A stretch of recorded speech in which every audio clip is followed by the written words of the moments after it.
Morning,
everyone. We're going to get started. Okay. I'll count backwards from 5. I'll bring your public in 1 second. Please count Thank backwards you. from 5. And now. Yeah, hold on. Somebody's talking on the link. That's the AT&T moderator. I think they're joining. Yes. All right. Good morning, and ladies and gentlemen. I'd like to call this board meeting to order. I believe we have a quorum present. Ms. Cicchetti, could you please call the roll? Yes. Ms. Cohen, Present. Vice Chair Schaefer, Mr. Gaines, Present. Mr. Vasquez, Present. Mr. Eppolite, Deputy Controller Eppolite. Present. Great. Thank you very much. We have a quorum. Let's get to business. I don't have any prepared opening remarks. Do any of my colleagues have anything they'd like to share this morning? Nope. Seeing none. All right. Let's go ahead and get in. Ms. Cicchetti, please call the first agenda item. Okay. The first item for today is L, Board Member Requested Matters, L2A, Board Member Initiatives, Board Member Strategic Plan Updates, Quarterly Reports on Priorities, Actions, and Progress related to the goals of the Board Member Strategic Plan, presented by Chair Cohen and Mr. Vasquez. Good morning. All right. Thank you. Mr. Vasquez, I will turn it over to you if you have some opening remarks. Sure. Good morning. Thank you. At the July 26th meeting, we gave a quarterly report on the board members' strategic plan.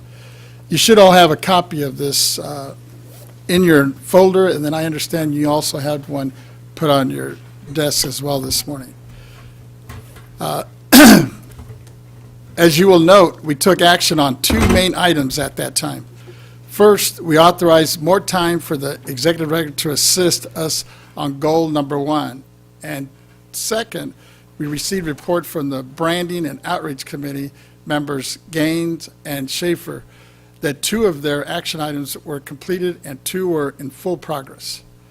Under action item 1, goal 1A, we authorized 60 more days for the executive director to conduct a survey of the agency to determine whether we have the resources and the infrastructure to fulfill its workload, and to report back to the board on the gaps.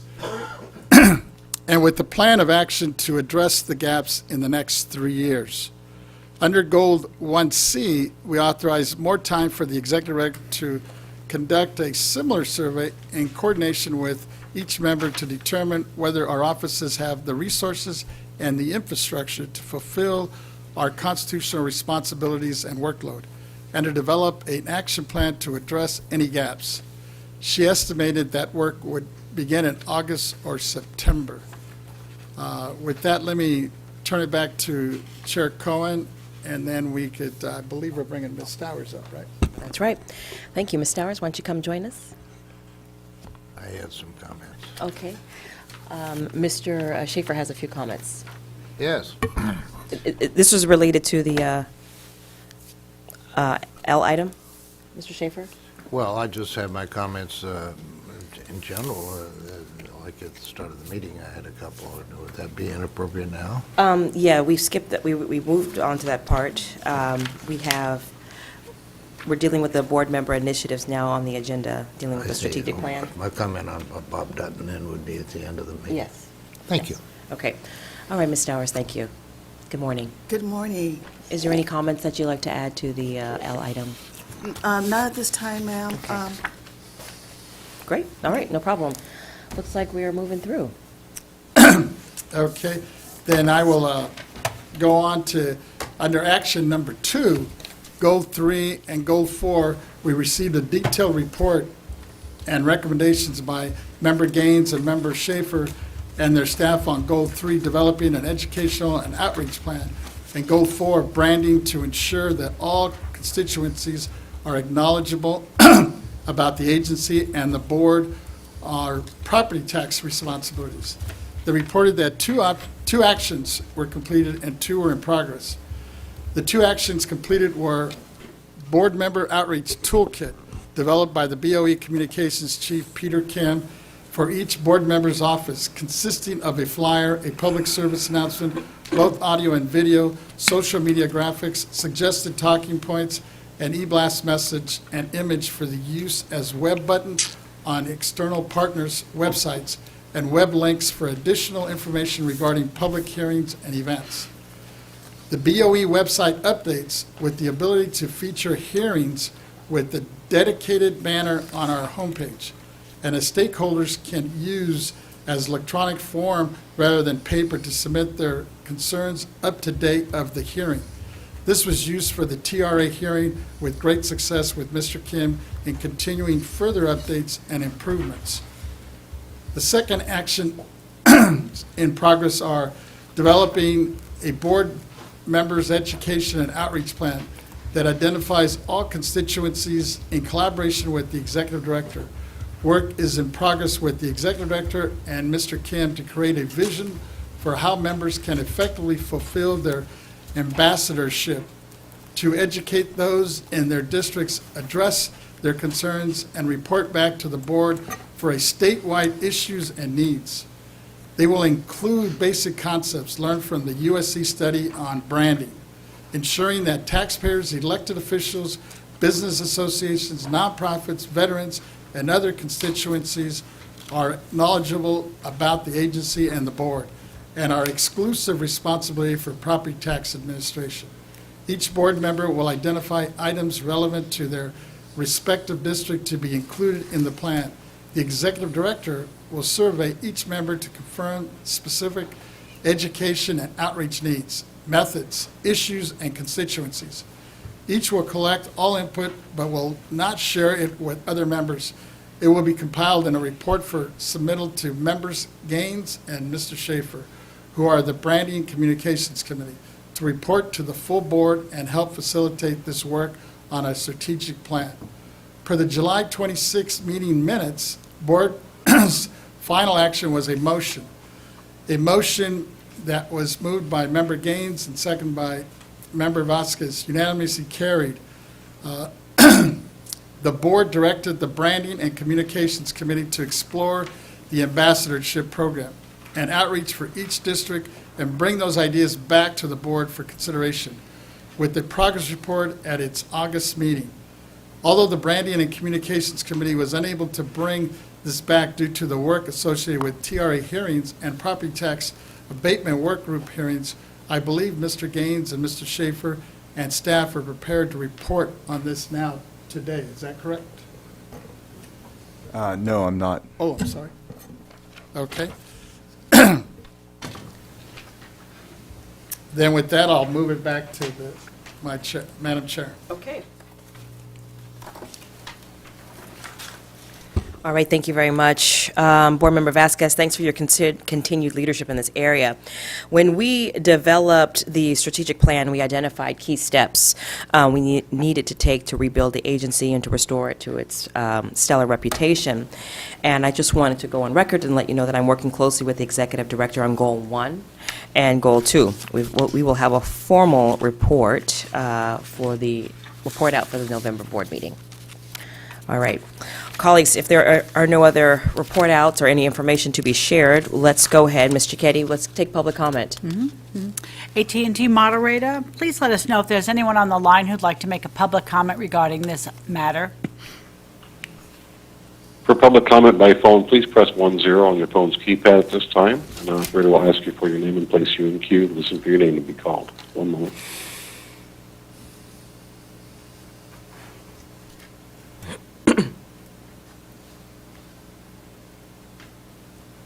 At this time, we have no callers queuing up. All right. Thank you. Thank you very much. So, Ms. Cicchetti, let's call the next item. The next item on this agenda today is L, Board Member Requested Matters, L3A, Board Workgroup Report, Property Tax Abatement. Report out on the Property Tax Abatement Workgroup presented by Chair Cohn and Mr. Vasquez. All right. All right, thank you. So, ladies and gentlemen and members, over the last several months, the Property Tax Abatement Work Group examined the feasibility of using property tax abatements as a tool to incentivize the development of housing in California, especially for those that fall in the missing middle category. And just by a loose definition, the missing middle are usually people that have careers such as being a school teacher or a first responder, a nurse, maybe a healthcare provider. Once again, I just would like to acknowledge and extend my appreciation to the many individuals, to the organizations, and the housing advocates, developers, and state agencies, both those that are local and statewide, who devoted their time and energy to this process. I am grateful for your insights and for the testimony. It's very valued by this board, and I think it's an important asset to, as we consider how we can help address the affordable housing crisis. So looking forward, my office, in collaboration with Member Vasquez's office, as well as with the Bay Area Council, will issue a full report to the board, including the proceedings that took place, the public policy perspectives, and recommendations for pathways forward. I will continue to keep the board updated on our progress. And that's all I have for now. Thank you. Mr. Vasquez. Thank you, Madam Chair, for leading this group's hearings over the past 3 months. We were really privileged to have so many experts testify and provide with recommendations. I'm looking forward to studying this report. I have a specific question, though, for Mr. Young, if he would please come up. And Mr. Nanjo, possibly the two of you could hopefully handle this one. To address the next month on whether Section 402.1 applies to the properties we've heard about that are legally restricted and rent controlled by city ordinances. A few BOE LTAs and legal opinions seem to say that Section 402.1 controls the valuation of low-income housing properties, which I think means that assessors should use actual rent rather than market rent. Since there are hundreds of residential hotels built before 1978 that are limited or ordinance to low-income housing, and since we need to ensure accurate and uniform assessments statewide, would you provide us with your written opinion at our next meeting, if possible, on this issue? You want to work on a? We can work on it. Yeah, we can, yeah. Yes. Absolutely. That's Yes. not a problem. Appreciate it. In reviewing my notes, I came away with 3 suggestions we explore in depth with the BOE staff, assessors, and our state and local agency partners. These are proposed by several speakers last month, especially Dr. Ward from the RAND Corporation. I'll read them into the record because I'm including them in a motion at the end of this. First, we should determine how much a property tax abatement or exemption really matters for certain housing types in specific areas. What amount will make or break certain projects, and how long is it needed? It's important that we can advise the legislature on where abatements or exemptions have the greatest impact to meet the greatest needs. Second, we should create a spreadsheet or map on what makes sense. List the types of abatement and exemptions ideas we talked about, including what we have now, and identify the agencies involved in administering them, the cost effectiveness of administration, and the property tax revenue impacts. As Member Gaines said at last month's board meeting, abatements or exemptions that are administered as tax rebates may be simple and effective as an incentive or certain housing projects, so let's map it out. Third, keep BOE at the table to do what it does best. As Dr. Ward said, BOE needs to ensure that all assessments of affordable housing are uniform and accurate, and that all abatements and exemptions are simple and streamlined. We need review the way affordable housing is assessed. For example, should it be valued as restricted under Section 402.1? And we need to work with assessors on streamlining exemptions and abatement procedures. Members, I would like to see our work group continue and address these issues in partnership with the assessors and other state and local agencies as we move forward. Therefore, I make a motion to continue this work group so that we can address the 3 items I just read into the record, in addition to items other members may have this evening or this morning. I will second that motion. Appreciate it. All right, let's see if there's any discussion before we take a motion. We will also need to take public comment, but, Yes. Mr. Gaines, any thoughts that you have down there? Mr. Gaines, nope. Mr. Eppolite, nope. Okay, let's take public comment. Yes. If I can interrupt. Yes. Member Vasquez, if I could ask you to send me an email with the question that you want Dave and I to look at. That way, we can make sure we understand what your ask is, so Will do. appreciate it. Thank you. Thank you, Chair Cohen. Thank you, no problem. Mr. Eppolite? Could you repeat your motion again? Yes.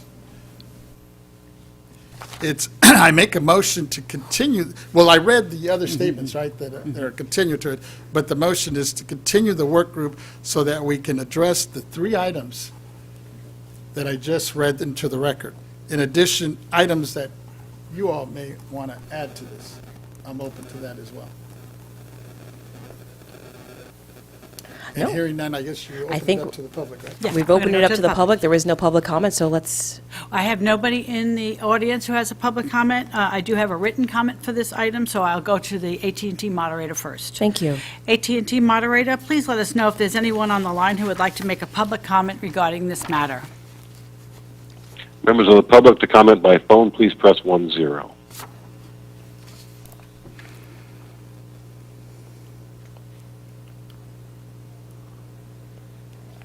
Madam Chair, we have no respondents in queue. Thank you. I'm going to read a public comment that we received on our webpage. It was from someone who's anonymous. They wanted to make a comment on item L3A, property tax abatement, work report out on property tax abatement work group. Comment. I have been listening to your meetings over the last few months regarding tax abatements for affordable housing. I understand that the Board of Equalization can sometimes request the tax collector to abate penalties. What role would the Board of Equalization play in abatement of tax bills? It seems those duties would fall on the tax collector. Does the Board of Equalization have any authority to abate tax bills? Maybe your legal advisor can provide an answer. That ends the comment. Okay, well, thank you very much for that comment. Let's, would you like a vote for your motion? Please. Yes. All right. Unless there's any other, I don't think there's any more Suggestions or discussion. No, additions? no more suggestions, no more additions. Let's go ahead and call the vote. Ms. Cicchetti, just call the roll, please. Call the roll. Ms. Chair Cohen? Aye. Vice Chair Schaefer? Aye. Member Gaines? Aye. Member Vasquez? aye. Deputy Controller Eppolite? Aye. Thank you, members. Yes, you're welcome. I look forward to that. All right, next item. Mr. Cicchetti. Oh, yes, Mr. Eppolite? Just had a question for the work group chairs. Okay. Before the adoption of a report, I had reviewed the workgroup charter that the board adopted back in November of last year. And in reviewing, I believe it's sections 6 and 10 of the charter, the charter contemplates the production of minutes, and before a report can be issued,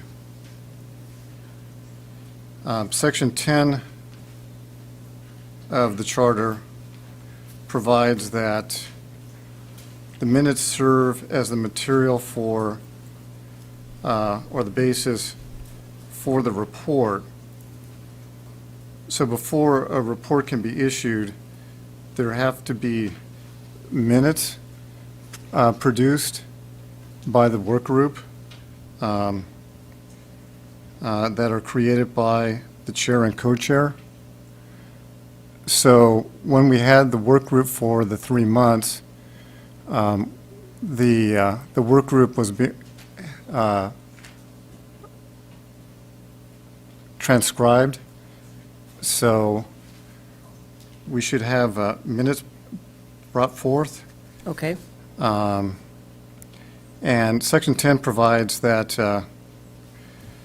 the board workgroup chair will submit the draft minutes to the chair of the board and the executive director for approval, then submit it to the full board for final approval at a regularly scheduled board meeting.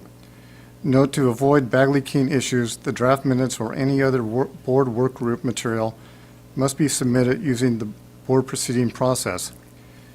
The executive director shall submit the final version of the minutes to the board proceedings division chief for posting to the BOE website and to serve as the material for the board workgroup report to the full board.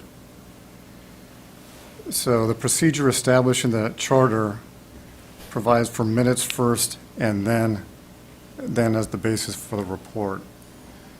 So we need to produce minutes first and as the basis for a report. All right, thank you for bringing our attention to the procedure. I think that's what you're doing. Yes. Okay, calling our attention to the procedures, yes. Not a problem, we'll take care of that. And get you the minutes first and go through the established charter procedure. Ms. Cicchetti, how are you? Very good. Good, all right. Do we have anything else on the agenda? No, because the next item that we'll be doing is the annual board meeting with the county assessors, which has a time certain start. Yes, what time does that start? 10 All o'clock right. is the time certain. So what we can do is we will go Recess. into a recess, and we will reconvene at 10 o'clock. That's correct. Thank you, ladies and gentlemen. Thank you.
To see so many people here, I'm even more happy to feel the energy and the excitement. To be able to bring all of us together, it's a privilege. Thank you for joining us. We are ready to call the annual board meeting with county assessors to order. Ms. Cicchetti, please call our first agenda item. First agenda item is greeting, I apologize, bring the mic over. Okay. I think everyone would be happy about that. The first item on today's agenda for the annual board meeting with the county assessors is 1, greeting and introductory remarks by each board member and the executive director. Well, thank you very much. May I offer some remarks, and then I'll look to, okay, thank you. All right, well, good morning. Good morning. Thank you. You are alive out there, and we are in person. It's my distinct pleasure and honor to welcome everyone again to our county assessors' annual meeting at the Board of Equalization, and welcome the 58 county assessors joining us today. Let me begin by thanking Assessor Leslie Morgan, who has just been a friend and a sister and has demonstrated tremendous leadership over the past year. Thank you very much for joining us and being a part of today. You have been a true partner in our property tax administration business. And as a board, I speak for my colleagues, we are very grateful for your many contributions to the work over this past year and your willingness to engage in difficult questions and engage with each of us as we carry out our constitutionally mandated responsibility as board members. So thank you, Leslie. I'm also pleased to recognize and welcome new president-elect of the California Assessors Association, the Honorable Christine Lee from Kings County. Welcome. It's good to see you. I think I speak for the board when I say we are looking forward again to working with you, a very productive year to come ahead. 2022 has been a very interesting, but I think a very productive year. We have continued to successfully transition out of the pandemic. We are redefining what it looks like while simultaneously carrying out respective roles and responsibilities in administering California's complex $85 billion property tax system. And our state and local governments are working hard to restore our local economies and to address the unprecedented housing and homeless challenges. In the backdrop of these realities, we continue to forge ahead, knowing that our local governments and school districts and special districts, they're counting on us, each and every one of us. And so with that said, each of you should take a great pride in the important work that your teams are delivering every day on behalf of the residents and property owners throughout the entire state of California. I'd like to now take a few minutes to highlight some of the key achievements from 2022. Don't worry, I will definitely be brief. But first, I just want to acknowledge Prop 19. Since the passage of Prop 19, we've continued to work alongside in each and every one of you, as well as with our stakeholders, in implementing this historic property tax change. And it was in our Board of Equalization meeting yesterday that I think it was Lisa Thompson had just noted that people are still asking questions about Prop 13. And we know Prop 13 has been around since, well, before I was born. So, a long time ago. A long time ago. So if people are still asking questions about Prop 13, you can imagine the effects about what Prop 19 will be. So we are definitely the experts of Prop 19 in this room. And together we have worked on clarifying the legislation, implementing new property tax rules, creating new forums, providing guidance for stakeholders, and have collectively worked to inform the public of this huge change. In October of 2022, the Board of Equalization team also provided training to your offices, and we were engaged in the steps to provide broader, more expansive outreach and training to our stakeholders. Now, speaking of training, we've also leveraged our collective resources to partner on continuing education requirements. By working together, we've been able to combine resources and leverage talent to reach many more than we have ever done in the past. This has helped us to increase the number of courses taught this year to 33, which is 10 more than what was accomplished last year, and 3 additional course topics for a total of 8 subjects offered. And the training schedule includes both in-person classes as well as virtual classes. And with that, I want to recognize Patricia Lumsden. You guys may know her as Patty. Patty is also going to be retiring. We recognized her yesterday. If Miss Lumsden is in here, Miss Lumsden, just kind of wave. Yeah, there she is.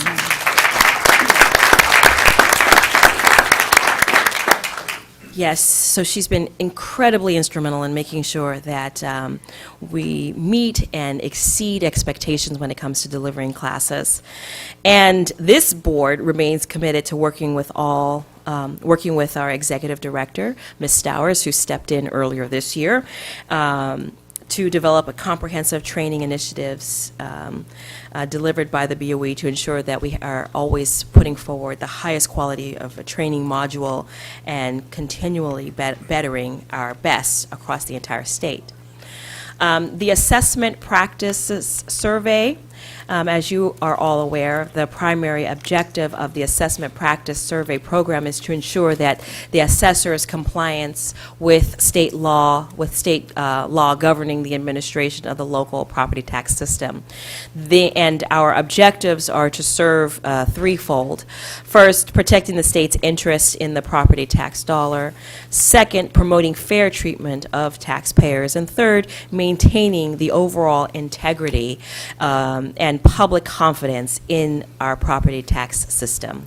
So this year, as of October 2022, we've completed 10 surveys or samplings for the 2022 calendar year. The counties with completed surveys are Alameda, Santa Barbara, Sierra, Stanislaus, Amador, Inyo, Sacramento, Los Angeles, San Francisco, and Napa. For each of these surveys, the assessors and their staff have given their complete cooperation, and thank you for that. Additionally, the board appreciates CAA's continued support and participation through our assessment practice surveys ad hoc committee in improving the survey process.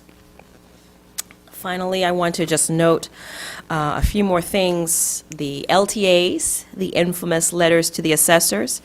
In calendar year 2022, we issued 48 letters to the assessors providing an ongoing advisory service to you and as well as to other interested party. And you, of all people, know that these letters present the board staff's interpretation of rules, of the laws, of court decisions on property tax assessment. They also include summaries of court filings, legal opinions, highlights of enacted legislation, property tax rule, and technical bulletins for assessment problems. I want to just also acknowledge Henry Nandro and his department, his legal department. Richard Moon also on this team have just been stellar. We have expanded our legal team, and so we hope to be able to better serve you all now that we are increasing our staffing levels. But I want to go over the issued LTA topics that we have issued. Welfare exemption, neutral resources and natural resources and open space lands, valuation of certified aircraft California standard flight time, the Assessment Appeals Board remote hearings during COVID-19, the implementation of Prop 19 base value transfers, implementation of Prop 19, the intergenerational transfer exclusion, income levels for tribal housing exemption, and income levels for leased property used exclusively for low-income rental housing. So we have achieved a lot this year over the past 4 years.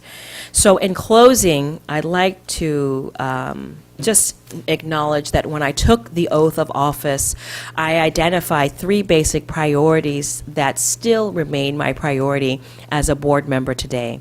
They are to restore the stellar reputation of the Board of Equalization as it has possessed in previous years, rebuild the agency's administrative and programmatic infrastructure so that we are all able to continually protect the rights of California taxpayers while simultaneously ensuring that the agency and the 58 county assessors have the needed resources to fulfill our collective constitutional responsibilities. And then final, to modernize the California the California property tax system to ensure that this complex system is administered in a fair, effective, and efficient manner. Although these priorities are my own personal priorities, I believe that they do reflect what is the best of our board's work to achieve these goals on a daily basis. And in closing, I'll say that we remain committed to ensuring that you all have everything that you need to serve the property in the property tax space and to continue to serve your constituents. Thank you for giving me a few minutes of your time, and thank you for listening to my remarks. With that, you guys are very kind. With that, I'd like to acknowledge first my vice chair, Mr. Schaefer, and then I will acknowledge Mr. Vasquez second.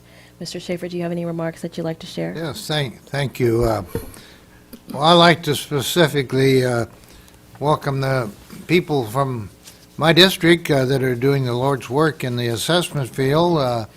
Ernie Dronenberg from San Diego, Bob Menville from Imperial County, Claude Parrish in Orange County, Peter Aldana in Riverside County, and Chris, the new guy in San Bernardino County. I am particularly blessed to have as a mentor down in San Diego for the last 4 years, would you believe, Ernest Dronenberg. And, hardly any of the members can claim that. We have been meeting virtually for most of this past year, and I'm so glad to be back in the saddle up here, and for a lot of reasons, not the least of which is frequent flyer miles. I get the award for having come the furthest for the luncheon today, but it's important that we do get together and break bread once in a while. We have had a lot of angry taxpayers over the year, mostly Prop 19 questions, which we have solved, I think, very appropriately. And Malia, would I comment on our late assessor now? Is that appropriate? Yes, and as you know, we lost Senator Bob Dutton, who was assessor for San Bernardino County. It was unexpected. And a lot of things I admired about Bob Dutton. He started life as a city councilman in Rancho Cucamonga. He was such a devout spokesman for the city. He was known as R.C. Bob. And then he ran for the state assembly for a term or two and then became a state senator and really stirred up things in Sacramento. He ran for the United States House of Representatives, didn't make it, but that shows the vision that he had. And one of the greatest things about him that I so envy, because I've lost my dad, is his father was still alive when he passed, and that's a very cherished thing. Whenever I saw him, he was dressed as an outdoors person. I'm an indoors person. I'm in a law library. I'm reading newspapers online. He was dressed to go hunting, to go fishing. In fact, I don't know if he did go hunting or fishing. The obituary just talks about how he went bird hunting, and so that was his title. But he was there. He had a vision much bigger than a lot of the people, and we can appreciate that. And when I saw him, he always was enthusiastic. He was dressed casual, ready to go out and do something with nature. So we miss him. He left us too early, and I'm so glad to have met Chris this morning, who's carrying on his work. And I thank you for those of you who made it, and those of you who don't. I hope you'll contact me if I can ever help you. You know Gary Gardner, who is my chief of staff, and Brooker Langford, these two guys, plus my great staff here in town. Sue Blake, who's been with us for the state for 30 years, as my chief attorney. We are here to do the best job we can, and we look good because you make us look good. Thank you. Thank you. Well, speaking of other folks that help us make look good, I want to recognize Lisa Thompson, who is, yes, Lisa, she just rolled her eyes. I saw it from up here. I saw it from up here, Lisa. And then also David Young. David Young provides a lot of insight and a lot of advice and leads an important team. Folks, also you might recall Rosemary Kinney, longtime Board of Equalization member. Yesterday, we closed out the meeting in her memory. As you know, she lost her battle to cancer, and all of us have called on her for help or advice at one point or another. With that, I'd like to look to my right to see if my colleague, Mr. Vasquez, has anything to add. Yes. Okay. Excuse me. Just like to echo the comments that were made already, but also add my welcoming to all the assessors that made the trip up here. This is, I understand, the 56th annual Board Assessors meeting, and I guess it was 56 years ago that legislation was passed in 1966, requiring us to meet, although I understand assessors were meeting prior to the legislation. And I'm looking forward to getting some of your feedback and having a little bit more interaction with you. I'm the fortunate one of my colleagues that I only really have 3 assessors that I deal with, and 2 of them are here today. And what Ms. Schaefer mentioned, I lost one of mine, Bob Dutton, because I split San Bernardino with Mr. Schaefer. But I see Dan Goodwin, who's actually retiring. He's been real helpful when I had Ventura, but after November, it looks like it's all going to be just me and Jeff for LA County. LA County is so huge, we get 10 million people just in one county. Unlike, some of the ag counties up here, and I feel for my colleagues that have 30 or plus assessors to meet with. And I don't know how you do that, especially physically, I mean, I think the furthest one might be Chair Cohen, right? Don't you go all the way? Now you're going to go all the way to Ventura. I think you go to Ventura all the way up to the border on the West Coast. And then, of course, Member Gaines, I think you're going all the way to San Bernardino. You're taking my little piece of San Bernardino. But at any event, just want to acknowledge the hard work and thank our outgoing President, Leslie Morgan, for your participation and your assistance, especially during this whole COVID period. I know it was difficult, but one of the silver linings, I think, because of it, we had some of these hearings. I remember when I was the chair, we did one of the first hearings, we had 1,000 people on the line. And when we have meetings up here, we're lucky to get 10 folks to show up here.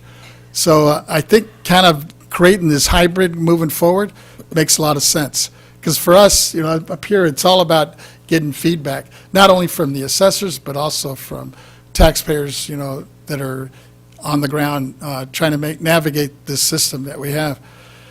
And then wanted to welcome, and I just had an opportunity to meet the incoming Christine Lee from King County, and looking forward to your participation and working with you this year to come. And with that, just wanted to turn it back over, but wanted to just share my ideas and thoughts, and I think our chair hit it on the nail. We just kind of broke into these new areas, especially on the tax abatement and possible tax credits that the BOE now has some authority on, to see what we can do to be part of the solution with the issue of affordable housing, which you all experience in many of your counties, the 58 different counties throughout the state. So looking forward to a new year and some new leadership. And I know we're going to miss, in San Diego, Mr. Johnberg, you're going to leave such a huge vacuum. But in speaking to you, it sounds like you're going to have a little bit of free time, so definitely going to tap into that resources and your experiences, and so you can continue to come out and share some of your ideas and thoughts with us as we move forward. Thank you all. Thank you. Mr. Gaines, Senator Gaines. Thank you. Yeah, thank you all for coming. Very exciting to see faces after coming out of the pandemic and how rough that was. I was impressed, though, with how our county assessors and the BOE did, I think, a pretty good job in kind of wrestling through that very difficult time. And we've kind of learned a few efficiencies as a result of the pandemic. I did want to recognize Bob Dutton, because I think we've all represented part of San Bernardino County maybe, but I did have the opportunity to serve with him in the Senate, and he was just a class act. He was really a gentleman, and you don't find that many people like that in politics. And so it was an honor to serve with him, and he was doing such a good job as assessor. He was always coming up with ideas on how to improve service, how to operate more efficiently. I remember when they had the earthquake down in that area, he was talking about, well, maybe we don't have to do assessments on lower values. Maybe we can just give these folks a break. It costs more to try to go after the revenue than not.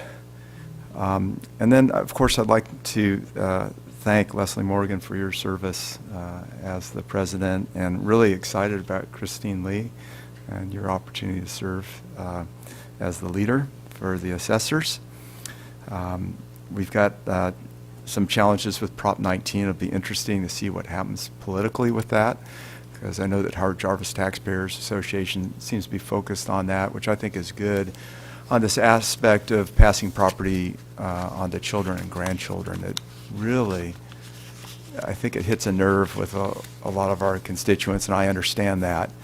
And there's been some struggles. Even, the ag community got an exemption, and I think there's still problems in that arena with the passage of a family ranch or a family farm and the ability to keep that within the family. We've got lots of multi-generational farmers, or we have some, I should say, and we want to try to keep those intact. We've got some interesting clouds on the horizon. It'll be interesting to see, in some ways we're in a recession if you look at contraction of the economy, but in other ways we seem to be at full employment, so I don't know where this is going to all end up. But we may have declining values that we may have to address. I don't know. And of course, potentially a recession. And then I've got 7 assessors retiring in my district. And so I just want to, we'll have more opportunity to do this as we move forward. But thank each of you for your service. And, we've, in many cases, serviced for over 30 years. Dedicated public servants. And I am looking forward to our breakout session. And Ernie, our breakout session, Ernie, is going to be in your room. Okay, so it's going to be in the Dronenberg room, which is right here, when we have our breakout session. So looking forward to that. Thank you. Fantastic, thank you. Next, we'll hear from Deputy Controller Eppolite, if he's got any remarks. Good morning, everyone. On behalf of Controller Yee, it is my pleasure to welcome all of you to this annual meeting. Some 20 years ago, then Assistant Chief Counsel Larry Augusta sent a younger property tax attorney to his first assessors conference on the Central Coast, to a conference in Solvang, where a wonderful time was had by all. I look forward to a robust conversation and dialogue for the issues before us on today's agenda. And I thank all of you for coming so that we can work together to advance property tax administration on behalf of all Californians.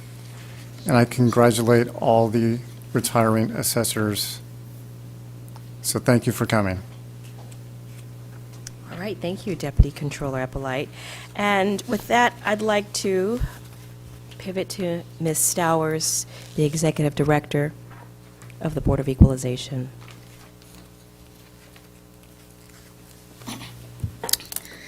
Good morning. Yes. Good morning, members. Yvette Stowers, Executive Director for the Board of Equalization. I'd like to recognize the Honorable Leslie Morgan, President, California Assessors Association, and Shasta County Assessor Recorder, and the Honorable Christine Lee, President-elect for the Association, Kings County Assessor, Clerk, Recorder. In addition, I would like to thank all 58 county assessors for joining us today at our annual Board and Assessors meeting. I'd like to take a moment to thank Assessor Morgan for her almost year of service as the president. It's been a great pleasure partnering with you. I look forward to working with Assessor Lee. The annual meeting with the county assessors provides an opportunity to meet and discuss matters relating to the administration of property assessment and taxation laws and promote uniformity in tax procedural matters throughout the state of California. This meeting provides a forum for formal and informal dialogue between the county assessors, board members, to discuss concerns and common goals. I look forward to today's dialogue as it will assist us to identify and agree on shared priorities for 2023 as we move forward. Thank you very much. Thank you. Well, Mr. Keddy, did I get ahead of myself? Did we call the item? We did? We called the first item. We Okay, did, yes. all right, fantastic. All right, thank you, Yes. Ms. Stowers, thank you. So, ladies and gentlemen, that concludes our greeting and introductory remarks. Mr. Keddy will call our next item. Next item on today's agenda is overview of the Board of Equalization and the California Assessors Association accomplishments and priorities. The speakers today will be the Honorable Malia Cohen, Chair of the State Board of Equalization, Honorable Leslie Morgan, President CAA, Shasta County Assessor Recorder, and Honorable Christine Lee, President-elect, CAA and Kings County Assessor Clerk Recorder. All right, thank you. So, ladies and gentlemen, I've already gone over the BOE and the CAA's BOE's accomplishments. I'm going to turn it over to you, ladies. Ms. Leslie Morgan, for your overview, and then we will hear from Ms. Christine Lee. Thank you. Welcome. Good morning, Chair Cohen and members of the board. Leslie Morgan, Shasta County Assessor Recorder, and this year's California Assessors Association President. I'd like to first acknowledge the relationships that assessors have as well as the staff over the years with your BOE staff. It's such an instrumental piece of it, and with that, I want to acknowledge the retirement of Patty Lumsden. She's been such a good partner and a friend. We really develop relationships with the staff over the years, and we really lean on them. Leading to that is also the acknowledgement of the passing of Rosemary Kinney. I came into the office in 1995. In 1996, I got to hear one of her really wonderful legislative reviews, and who would think you would ever say that, right? Her personality was so big, her understanding of the laws was so deep, and the way she presented them really made it so that you could understand it, even as an appraiser coming in with 1 year of experience. Her passing hits us as well as you guys on an emotional level for her as a person, for Dean, and I just want to acknowledge that on behalf of the Assessors Association. This year has been really eventful for the CAA, as you know. We started with a string of questions and lingering concerns with Prop 19. It went into effect in February of 2021 without a single answer, so that was really nice. We had to get additional legislation, straighten out some of the issues with the farms, so many other little pieces. And in the meantime, you know, we have these applications building up for us. We're now at a point where we got through to the 2022 roll, where we were able to finally get some of those questions answered and at least get to an administrative platform of how we administer it, how we make those determinations of qualifications, and to be able to get those enrolled. It was really important, the role that the board had in terms of the emergency rules, the rules that were passed earlier this year, and we're moving towards the adoption by the board, I believe, in next month's or the following month's meetings. So that's really important so that we all are working on a level playing field and making sure we're administering these correctly. With the close of the 2022 rolls and the Prop 19, we also recognize that there's so many requirements for the filing of the documents, but either by the taxpayers, the documents we transition between counties, and the reporting to the state, CDTFA, as well as a partner. And we were able to build a relationship with the Department of Finance in their new grant funding opportunity for us to tap into a $10 million grant for this year. Been working on that really diligently with them so that we can focus on technology-driven aspects and make sure that we're being efficient as an offices and do it in a way where many of us may not have ever been able to get those resources through our counties, especially speaking on behalf of the smaller counties, which you have many of. And it's really an important place. We're at the beginning stages of that. I feel like we're moving along very well. We've had many, many meetings over time. We were able to have some meetings with Regina, involved initially with some of the early discussions, and that's moving along quite well for us so that we can continue to build efforts to be more informative, and have a really good platform for how we get those processed to make it more efficient, more timely. We've, in order to do that, we're building a JPA, so we will have a governing oversight for that $10 million and hopefully the additional $10 million in 2 more years, so that we can continue to build those projects like our Prop 19 portal and the creation of an exemption e-filing process. Those are our 2 main priorities this year. So we're looking forward to getting that vendor research capability going and get that established well so that not only it can serve for these 2 areas, but for other areas as we continue to develop and grow over the next few years. It's been such a pleasure to sit in on the BOE Advisory Council. They put a great deal of effort into the getting information to the citizens of the state and to make them aware of laws, and it's so beneficial to us as counties, having the ability to link to the websites that your staff have created, having us all giving uniform messages to them. And yet we can't reach everybody, right? We still have people asking questions about Prop 13. So no matter how hard we try to interact with the citizens, there's just a reality. There's some things you don't need to know until you need to know them. And that's where we come in. I've also been able to sit in on the property tax abatement work group. Thank you for that, because as you stated, what we do as assessor is just critical. The property tax collection process is so instrumental to the rest of government, providing schools, law enforcement, fire, all of those things are so instrumental. It's so important we do what we do, and yet we need to do it fairly. We need to make sure nobody's being overassessed. We need to make sure it's being done accurately and with the fairness of everybody involved. So, you know, we very much think of ourselves as advocates, and as you do, so it's nice to have that partnering. It seems to me, I've noticed, because I've been trying to sit in, listen in on these meetings, that you seem to get a couple different perspectives when you either get somebody coming to give you a very specific scenario of what they're dealing with, or you get this kind of dump of a generalized statement. And it's important that as the assessor representative, I can help you understand the nuances that come with each of those, you know. We can't always, depending on the time of year, depending on what's going on, can't expect to process a Prop 19 claim in 3 months. You know, we don't always have the most consistent application of a specific rule you might be reading, because the nuances of each individual record is different.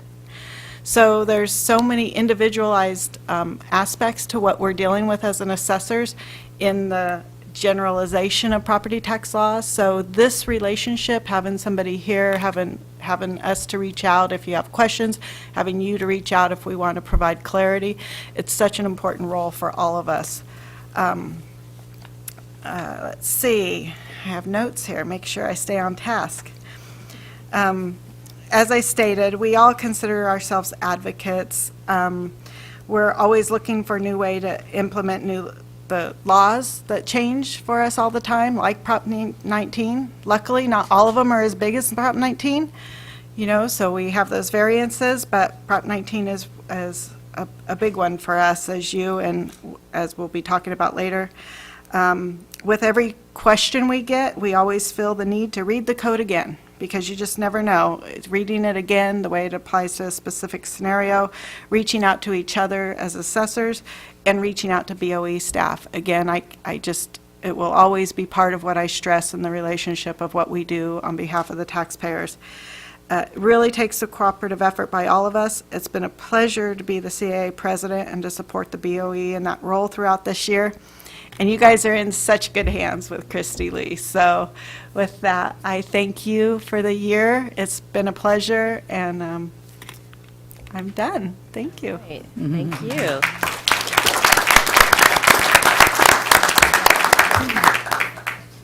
Ms. Lee. Good morning, everyone. Thank you so much for having us here today as we look forward to our continued relationship and mutual commitment to producing fair and equitable assessments and providing accurate information while serving the people of California.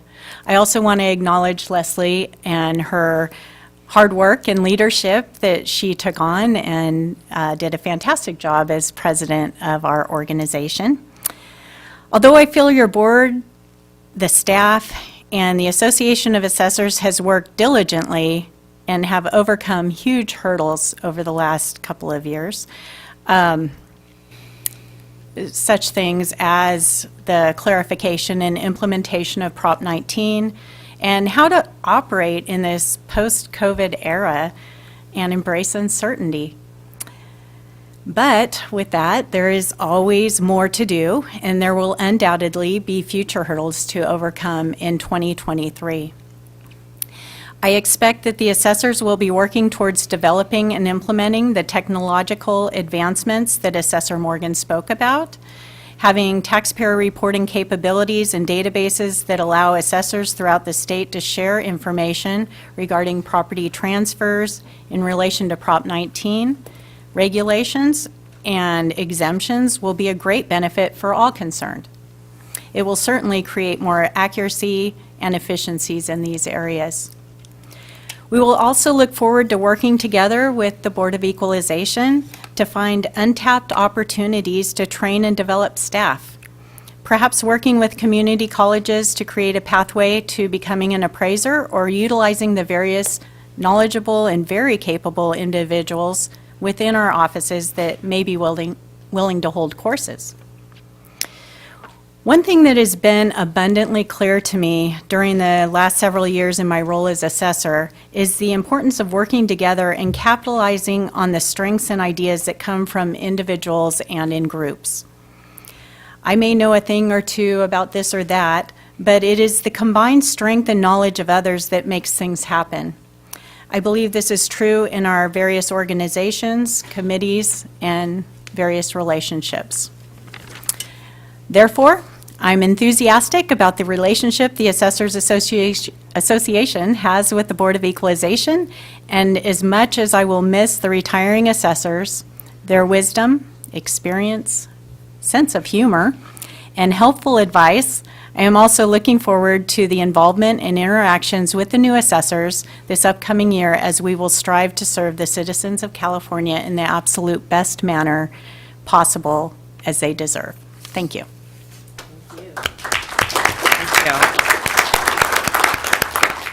Thank you, everyone, for your perspective and your words of wisdom and kind thoughts to those that are going to be retiring. Ms. Giacchetti, do we have any public comment on this item? Yeah, let's check with the AT&T operator.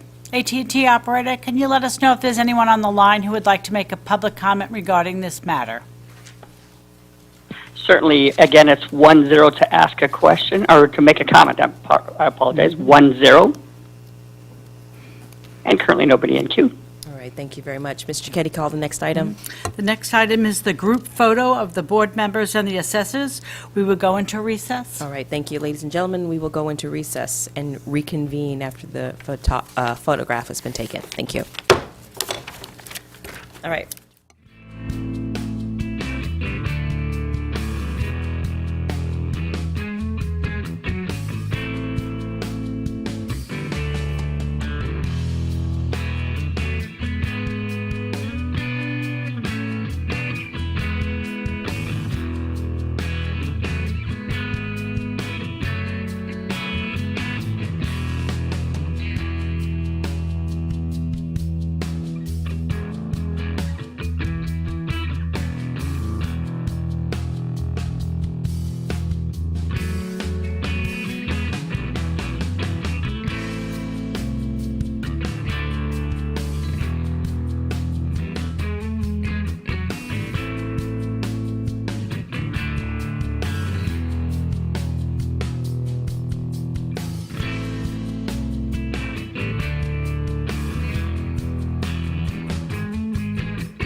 Thank you very much. Please come on. Let's take our seats. We've got a exciting roundtable discussion ahead of us. Mr. Ketty, do you need to call the item? Yes, please. The next item on the agenda is item number 4, roundtable discussions. The board and the county assessors will engage in a dialogue about solutions to the lingering issues in the California Property Tax Administration. There are 2 items that will be discussed today. Item number 1 is post Prop 19 issues and challenges, and the second one is emerging issues. The speakers today are Leslie Morgan, President, CAA Shasta County Assessor; Christine Lee, incoming President, CAA and Kings County Assessor; Fong La, Alameda County Assessor; John Tuterer, Napa County Assessor; Robert Menville, Imperial County Assessor; and David Young, Chief Deputy Director, Property Tax, Board of Equalization. Yes. I mentioned earlier that Fong La was running a little bit late. I've asked Kristen DePaul to sit at the table for the conversation, although he'll have his introductory remarks. He may be here with us by the time we go through the other chairs. Okay. We have some flexibility, not a problem at all. Mr. Ketty, did you complete your announcement? I think so. I did complete my All right. announcement. All right, well, great, thank you. So before we begin, I just want to point out, for those of you that are wondering, whatever happened to possessory interest? Those of you who have come to talk about possessory interest, because I know I'm talking to my people here. We took it off the agenda for today, and that we will have it on the agenda for next month's board meeting discussion, and we will place this item and reach out to you so that we can have a full, robust discussion. With that said, we've got Leslie Morgan, we've got Christine Lee, we've got Fong Law, John Tudor, Robert Mainville, and also David Young. They're going to be joining us today for a panel discussion and a dialogue around lingering issues with the California Property Tax Administration, specific to Prop 19. And with that, I guess we'll hear from you, Ms. Morgan, first. I didn't necessarily prepare additional remarks on this specific topic. No problem. It's okay. We have a great team here who Okay. have their remarks prepared. All right. Well, Mr. John Tudor, how are you? Chair Cole, I'm very well, thank you. I wanted to just say that it's a pleasure to be here. You mentioned, one of the members mentioned that it was so many years ago that this meeting started. I've been to 44 of them, and I want to continue doing that. It's my service with the County of Napa has been enhanced by my relationship with the Board of Equalization and with its staff. Just to give you one example, recently I get a lot of emails from free courses that are offered to the private sector. And with Patricia Lumsden, and my congratulations on her retirement, and her team, we've been able to set up those free courses for assessor staff throughout the state. Several hundred appraisers have taken those courses at no cost to the county and have gotten credit, which they require. So it's very important that that kind of cooperation between the assessors and the board staff pays benefits for everyone. I have some remarks that Steve Duckles, who's the education chair, asked me to give today, and I will do that. I figured out on my phone how to get it so I can read it, and since it's his remarks, I'm going to read them rather than try and ad-lib it. So Steve Duckles is the Yuba County Assessor and is our chair of our Education Committee, and he did want me to just say that 2022 has been a successful year for the Education Committee. We've had the BOE's efforts to convert traditional in-person courses into virtual courses. CASA, which is our administrative body among the people who serve as the support staff for assessors' offices, has been doing a great success in meeting the educational needs of assessment analysts and support staff. And LA County's efforts to develop training programs through community colleges. I've been indebted to Jeff Prang and his training team who've helped me with some of this coursework that they've been able now to roll out statewide with the cooperation of the CAA webmaster from Placer County. The real property chiefs and business property chiefs have had successful in-person conferences creating valuable networking opportunities for appraisers. And currently in development is a leadership institute through UC Davis that will be not only the assessors, but also the recorders and the election officials. The assessors from the Bay Area put the first one of those on in Stanford back in the 80s or early 90s. We had a second one at the University of the Pacific in the early 2000s, and this will be our third one. It's a great opportunity to bring up the newer and younger members of the staff who will be our successors at someday, I hope not for many years in my case, and that they will be an important cog in keeping this relationship between the assessors and the BOE functioning. LA County's in the process of developing a special course on intangibles, and we're also learned from Patricia that the BOE is planning on providing both in-person and virtual courses in 2022-23. Steve, on his behalf, I'd like to thank the BOE staff and board for their commitment to providing educational resources to assessors. And Steve wants to pass his congratulations on to Patty for her retirement.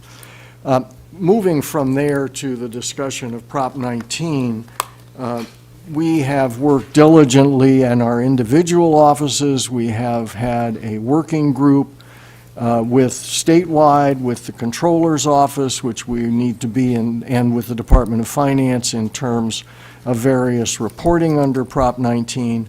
There are 36 megabyte counties. We have a special task force among the megabyte counties working on Prop 19, and I can't speak for other vendors, but being a megabyte county, I know that they've rolled out some basic foundational applications that we need in order to make Prop 19 work and to pull together not only for our constituents and our property owners who are using Prop 19, but also for the reporting function. And again, with the cooperation of the BOE and the great job your staff has done on giving us guidance, it's been very helpful. I just, the other day, even after 36 years doing this, I learned something thanks to the work put together by your staff, and I was able to help a constituent who we thought was not going to qualify for a base year transfer to qualify because of an interpretation that your staff, including your legal team, built into Prop 19. So it's coming together. I can tell you from the perspective of one county assessor that as far as Prop 19 is concerned, we're feeling relatively comfortable with everything except the reporting requirement. That's still up in the air because CDTFA has not yet finalized the reporting requirement regulations, and that's an issue that doesn't concern you, but that we're working with them on. And if you, Madam Cohen, are successful, we'll be working with you on that issue in next January. Thank you. Mr. Manville, how are you? Good morning. Good. Fine, thank you. Good to see you. Nice to be here. Robert Menville, Imperial County Assessor, also CAA Standards Committee. Just like to mention to Member Schaefer that I think I do travel further than you do to attend these meetings. And Kristen DePaul and MODOC may travel further than both of us, I'm not sure. But it's a 2-hour drive to San Diego and then a flight here for me. Anyway, on standards, I'd like to briefly, Standards Committee covers quite a few areas. We have quite a few subcommittees and ad hoc committees. I'd like to mention those. We have business property, business valuations, forms, natural resources, real property.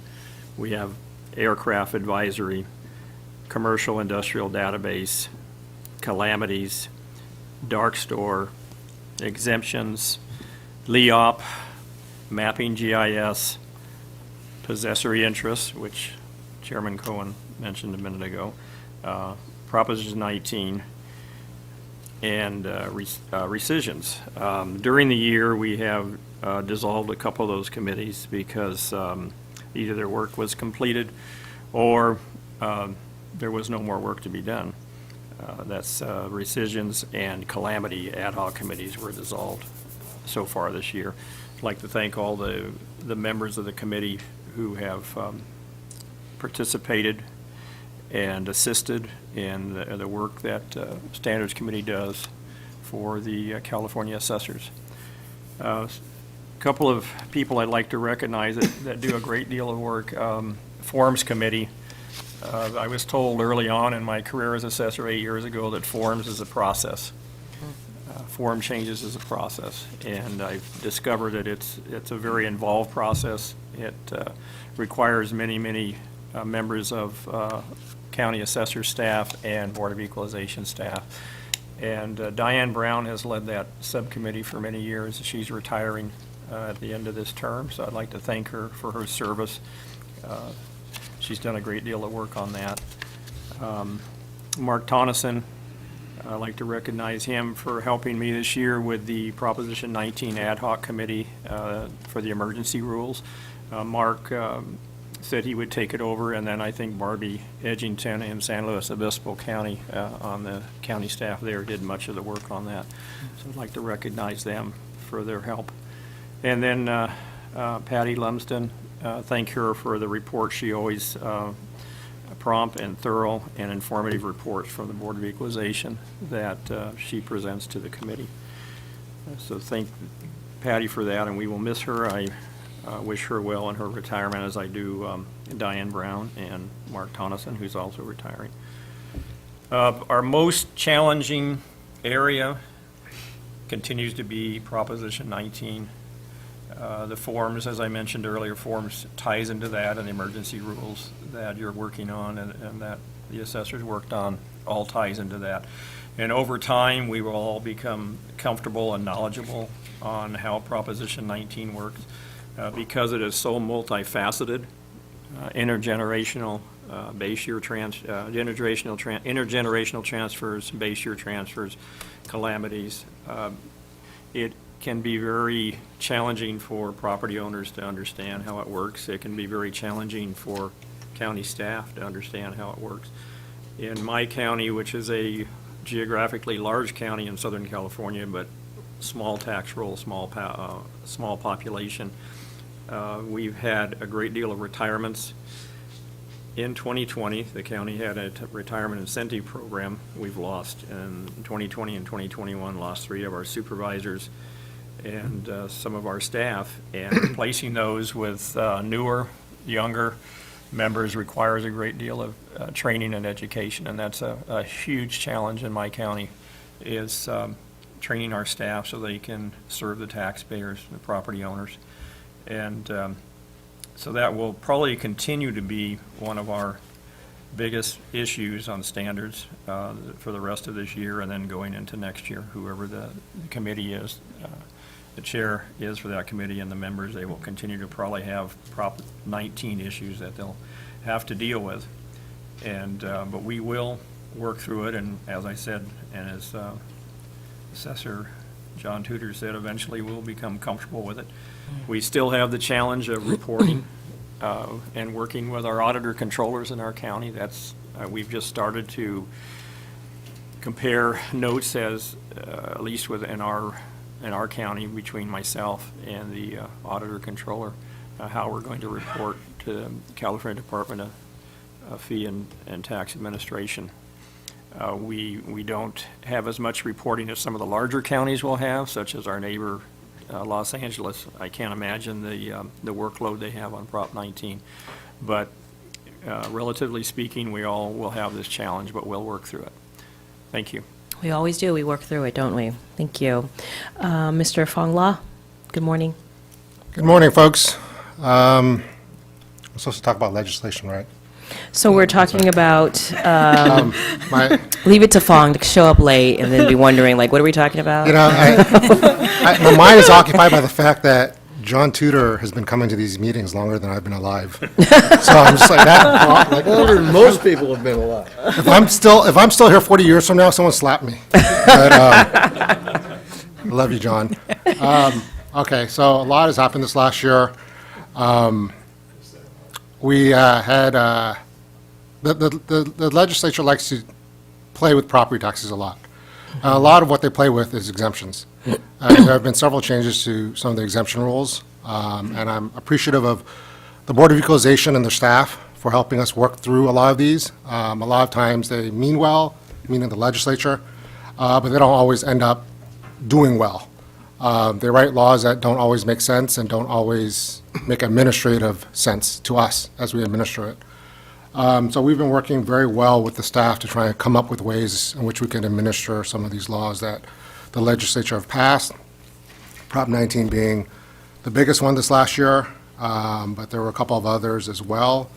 But the biggest accomplishment we had this year, and I appreciate Chair Cohen for her support in this, was getting financing, getting money to improve the property tax system for all parties, not just the assessors, but it's going to help the auditors and the tax collectors, and throughout the whole state, we're able to secure $10 million a year for 3 years, a total of possibly $30 million if certain things are done. And we've been bending over backwards, many of us, for the last 2 months to meet the requirements of the Department of Finance. As of yesterday, we have a joint power agreement document draft that was finalized, and we are hoping that many of us assessors will be able to get it passed by our Board of Supervisors. The Department of Finance has given us till November 15th to get this done. It wasn't that much time, and I appreciate Josh Nelson as well, and I keep forgetting the name of his law firm, who the Assessors Association hired as our outside counsel to help us draft that document. And like I said, it was finalized yesterday. I don't know where everyone is at in terms of getting it through their Board of Supervisors. I have it on my Board of Supervisors agenda on November 1st. I'm hoping that there won't be any issues. If so, I will be at least one county involved. But we could not have done that without the support of the Board of Equalization, and I'm extremely grateful for that support. What else do I have in legislation? Anything around? You know what, Prop 19. Okay, so the money, how is the money going to be spent? We worked with the Department of Finance to come up with 2 funding areas for the first tranche of money. The first is a Prop 19 system for the entire state of California. Right now, we send Excel forms back and forth. John Tudor and I just did this last week, where our staff sent Excel forms back and forth from each other, trying to figure out what is being transferred and to whom and how much. I don't think that's a very good way of doing it, especially when we start getting thousands of these transfers as we move forward. So we're hoping to build a Prop 19 portal that will allow access for every assessor to be involved, and the services available to everyone. That was part of the deal. I honestly don't know what that's going to look like yet. I think our goal is just to get the funding for it and then try and figure it out as we go along. And then the other part of the funding is a system for exemptions. Currently, exemptions are, I think, at least for my office, I don't know about everyone else's, is filed to us via snail mail. People mail us their packets, and then we process the packets. I'm hoping that we can come up with an electronic way of doing this, not just for ease for the assessor, but ease for the taxpayer as well. In doing so, the taxpayer will have access immediately to their records, what they filed with us over the years. They don't have to call us and ask us to scan it in and email it to them, so they can see what they filed in years past. Prior to me becoming assessor, this association and the Board of Equalization came up with a great ESDR system that allows businesses to file electronically. And the vision that at least I see is that we would replicate that in some way for exemptions, since we have a system that works right now. So hopefully that will all work. It's not going to be done overnight. This is a multi-year project. I'm just grateful that the state of California recognized the importance of it, and I appreciate the collaboration that everyone has given. I didn't realize Patty Lemson is retiring. Is she here today? She is. Hey, Patty, thanks for all the help. It was Patty. I'll tell you this. It was when COVID first hit. I'll tell you why electronic filing is so near and dear to my heart. When COVID first hit, we didn't have a way of getting those who did not want to file electronically through the ESDR system wanted to be able to scan in their forms and email it to us. And because of the rules, they weren't allowed to do that. We worked with Patty to get authorization from the Board of Equalization to allow business owners to email us their forms and allow us to accept it in that manner. I mean, we wouldn't have been able to do it without her. So I'm so grateful to her as well. I owe you a drink, Patty. Anyone else retiring? Lots of people. We've got several people retiring today. Welcome to the team, Yvette. I just wanted to call out the fact that we have a new executive director who's been great to work with as well, and I appreciate working with her, and I miss her successor, but I'm sure we're going to have fun as well. Any other questions? Let me see. Well, just a second. Mr. Tudor, you had something to say? Just quickly, I just want to compliment Assessor Law on his leadership on this JPA program. He's been the spark plug. I'm going to our board on November 8th, so hopefully there'll be at least 2 counties, which is all DOF needs by the 15th. And I know other assessors in the room are on their board's agendas to adopt the JPA. But Fong has really been leading on this, and I just wanted to recognize that. Let me actually recognize 2 people who aren't here, but there are staffers who helped us with legislation throughout the whole year and the whole JPA issue. Aaron Fanwick from Los Angeles and Mona Barr Gibson from my office in Alameda County. They have done, I mean, I'll tell you, last night, Mona was working late last night to get that JPA out to everyone, to make sure everyone had it in time so they can put it on their board agendas. I mean, it is our, and I can't give enough credit to our staff who make us all look good. If it wasn't for them, we wouldn't be here, appreciating all the support. Absolutely. Staff is critical. With that, I'll pivot to Mr. Dave Young, see if he has any remarks or comments for our panel discussion. Sure. Thank you.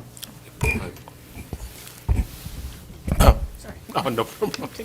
We can share this. Thank you very much for this opportunity to participate. I just wanted to reiterate some of the comments made earlier today that we are so far into Prop 13 and we're still working out some of the administration of it. I just wanted... 13 or 19? No, 13. Oh, okay. So 19 is nothing but a modification of 13.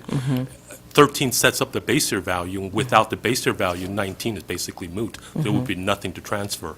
So I understand the implications of 19. It's going to take us a while to fully get everything straightened out and working perfectly. We're still working on 13, 40 years down the road. But I wanted just to give a really brief update as to what we've accomplished in the aspect of 19 so far. So far, when 19 first passed, the board, with the cooperation and the collaboration of the CAA, we put up a comparison chart just to give a brief overview of what was pre-existing and what's changed under 19. We've issued 23 letters to assessors on the issue. We've promulgated 2 property tax rules, 462.520 and .40. First, we did the permanent rules, then we did emergency rules, and now we're back to making those emergency rules permanent. So it's been a process. It's been a 1.5-year process. So hopefully, we're getting close to finalizing our permanent rules now. We've put up FAQs on our website as we tackled these problems and figured out answers. We've put them on our website just to make it a little easier, so we don't have to reinvent the wheel. We've two pieces of legislation that has gone through. Senate Bill 539, that was a huge lift for both the board and CEAA in getting that done in order to actually have the statutes to implement Prop 19. So that was a tremendous workload. SB 989, the ability to defer some property tax payments while the base year transfer is being processed. That was just passed.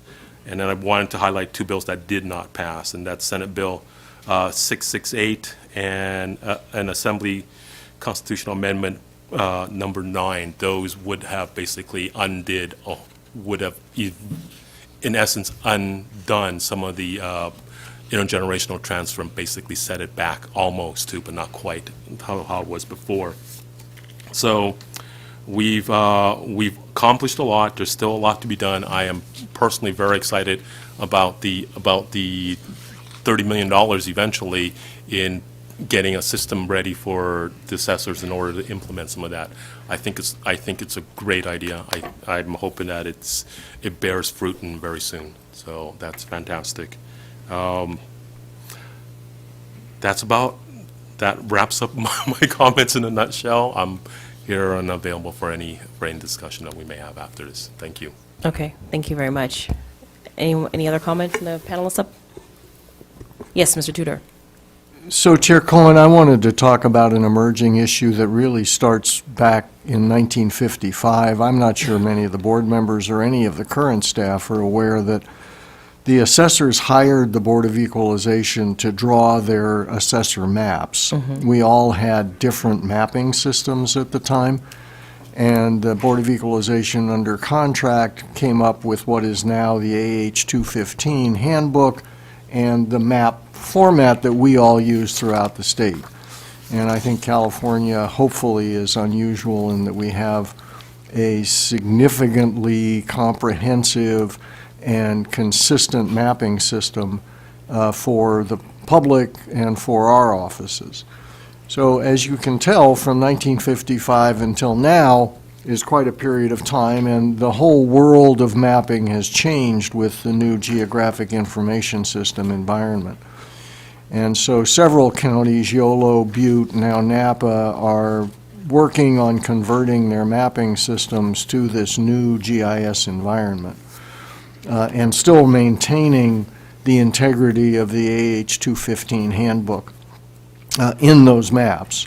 Because our maps are static, they are not GIS maps, we don't tie to it on our paper map, which the public needs and everyone needs for making transfers of property and the other reasons that they refer to assessor maps.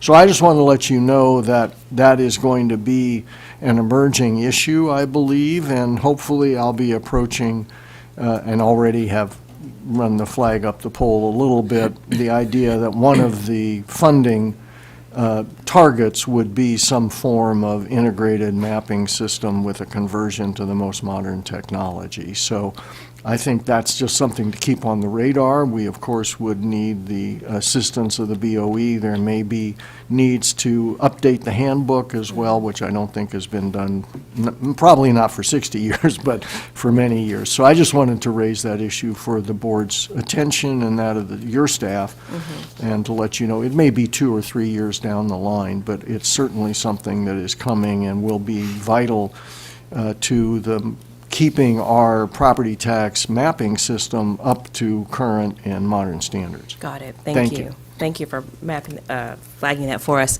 We're going to do a slight departure from our agenda. I'm going to call up Mr. Ernest Dronenberg, who is going to be retiring. And is he still here? Or did he leave? He's got a flight to catch. Okay. I think what we're going to do is just very briefly present him with a resolution so that he will then be able to make his flight.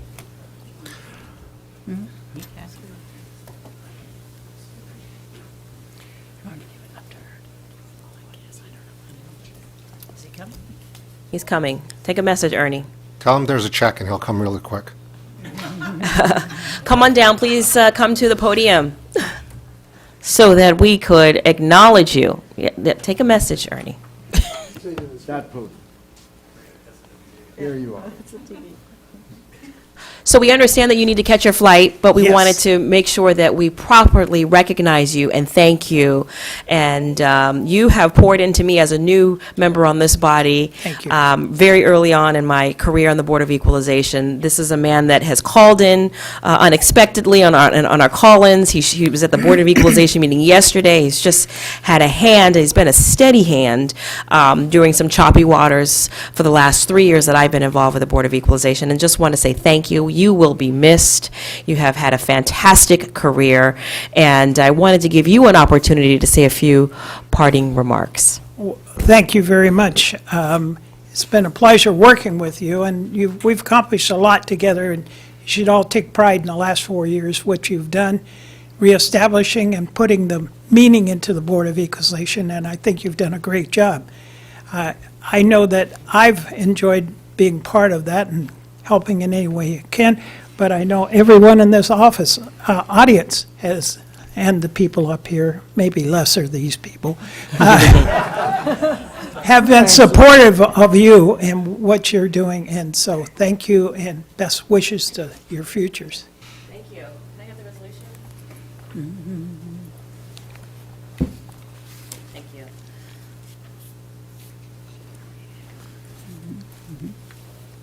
I'm just going to read into the record the resolution that we have here for you, a man who has certainly earned it.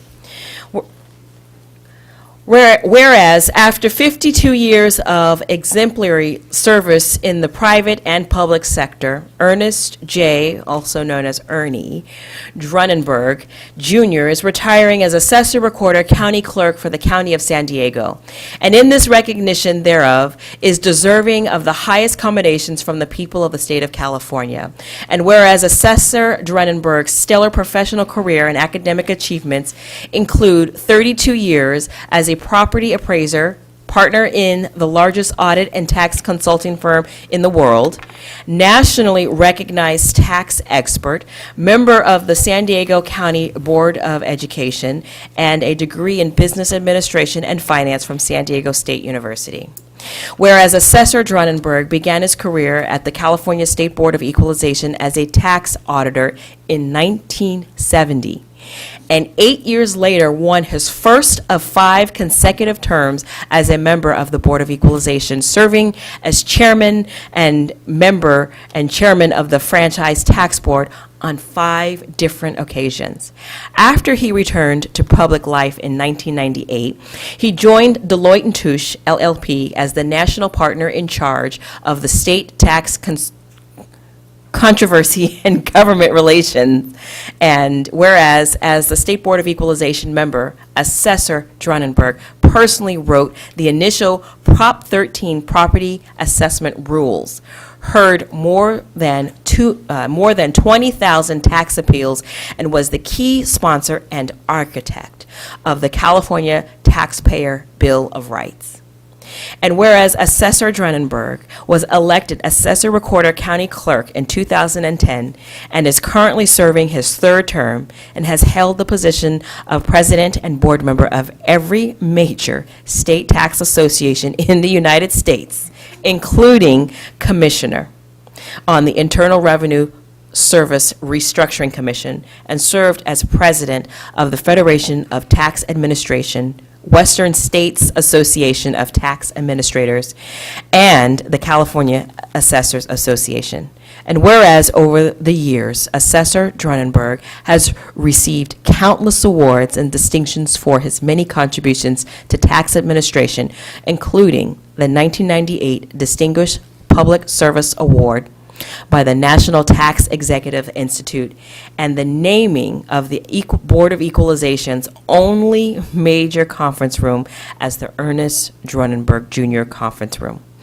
And so be it there resolved that we, the members of the board, do hereby extend to Ernest J. Drunenberg Jr. our sincere and grateful appreciation for his dedicated service to the County of San Diego and to the state of California. Our congratulations on this very well-earned retirement, and our best wishes to his continued success, happiness, and good health in this year, in the years to come. Adopted in Sacramento, California, this 19th day of October 2022 by the California Board of Equalization.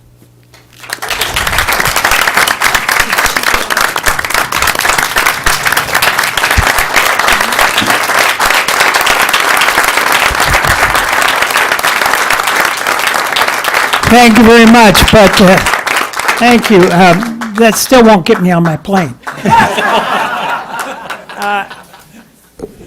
I must meet this guy sometime. Is there a pilot in the room? All right, there we are. Thank you. Congratulations. Thank you very Job much. well done. Okay.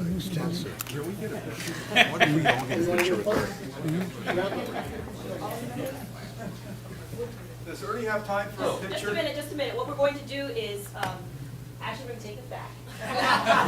Because the assessor, the controller The controller wants to sign it personally. So just because you have to rush to catch your plane, when we get the sign, would you mind coming back and then we can take a full board meeting, a full board picture, or shall we take a full board picture now? Right now. Now? Okay. Okay, come on, guys. Come down quick. Come on down. Come in the middle. When's this flight leave? Should we just say, we'll help you out. Right, let me take that water bottle out of my pocket, so that that's not in the picture.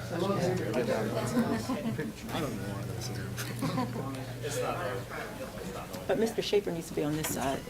For balance. For balance. On this side, sir. My staff has an ongoing, every time I speak in public. Are we, wait, hold on, are we facing correctly? Can I close the palette? I'll come over good today since it's being televised. What would happen if I did? Would you All right. blur it out?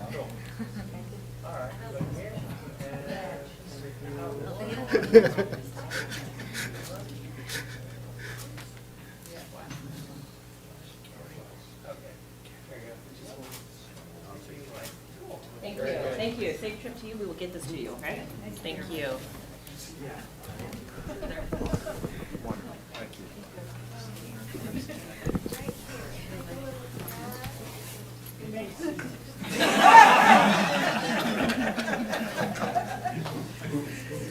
Somebody have a, there you got your driver for him. No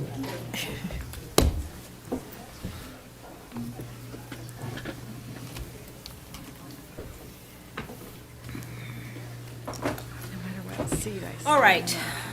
I think you would agree that was worth the interruption. All right. So, Mr. Tudor, you were sharing with us about something that happened in 1955? I was done. An emerging issue that started in 1955 that you were flagging for us. Right. I was in high school then. So. Thank you very much for that presentation.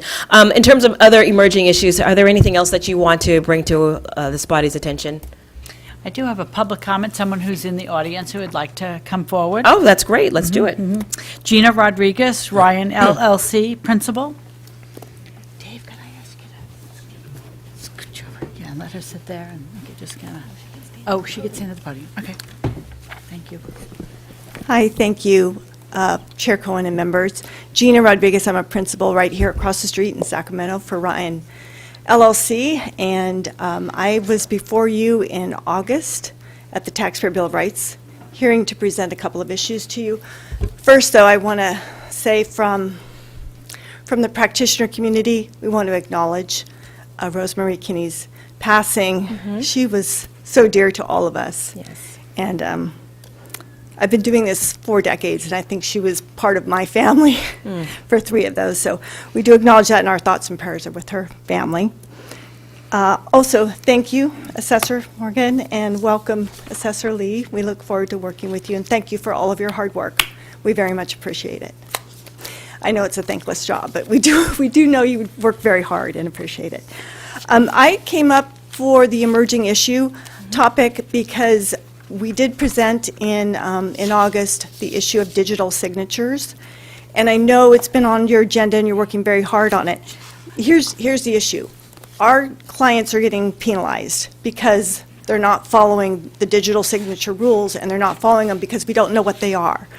The 571L, which is the personal property tax return that our clients file annually, says very clearly there will be penalties if you don't make the proper signature on that form, but there's no instructions on what that means. What is the proper signature? We also know there was an LTA that was released, I think partly due to COVID, that talked about that county assessors have the choice to accept digital signatures or require wet signatures. Again, we don't care. We just need to know. We will comply with whatever the assessors want, but we need to know. There's 58 assessors. We need to know what those rules are to be able to comply.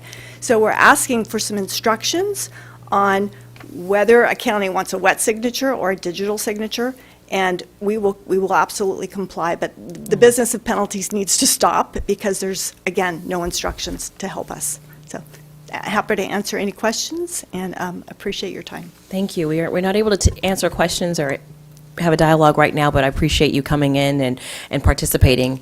And it's important so that the other assessors can actually hear the issues that you're raising. Yeah, thank you. Thank you. Mr. Keddy, are there any other members of the public? I have no other members of the public. We could go to the AT&T moderator if you'd Please. like. AT&T moderator, please let us know if there's anyone on the line who'd like to make a public comment regarding this matter. For public comment by telephone, please press 10 at this time.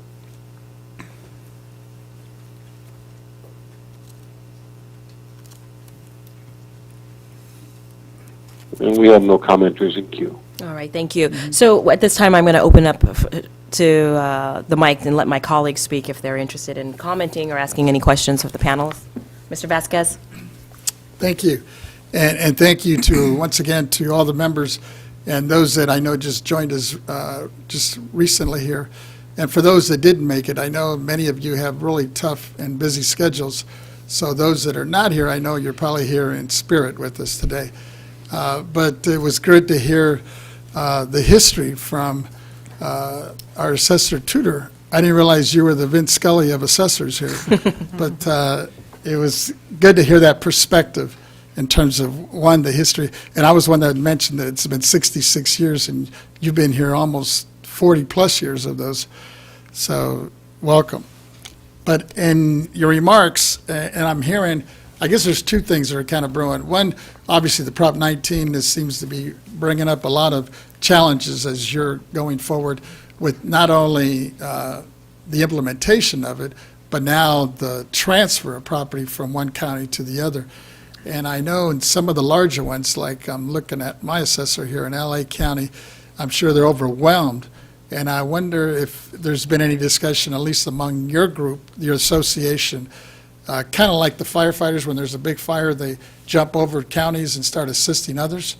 If there's an appetite or even the possibility of assisting some of these larger, especially the smaller counties that maybe have caught up, to assist some of the larger counties on this to get through this, because obviously I could see the financial impact it's going to have on some of the counties with this deferment, because right now we're thinking it's only maybe a year, or it could be longer by the time you all catch up with the backlog. And I'm wondering if there's been any discussion or talk about that among yourselves or among the association. So I just put it out there to any one of the panelists, and it looks like Mr. Tudor wants to weigh in here. Mr. Vasquez, Member Vasquez, we all are having those issues. Oh, yeah, okay. One of the main triggers was when Prop 19 passed and changed the intergenerational transfer and really restricted what was called the parent-to-child transfer. Practitioners jumped on that. They had from the passage date in November 3rd of 2020 until February 16th to try and figure a loophole to get the old parent-to-child in place. So they weren't killing people, so they died and their kids inherited, but they went through what they called an irrevocable trust mechanism, which has been upheld. And we got like 80 or 90 irrevocable trusts that just put a big clog in our pipeline.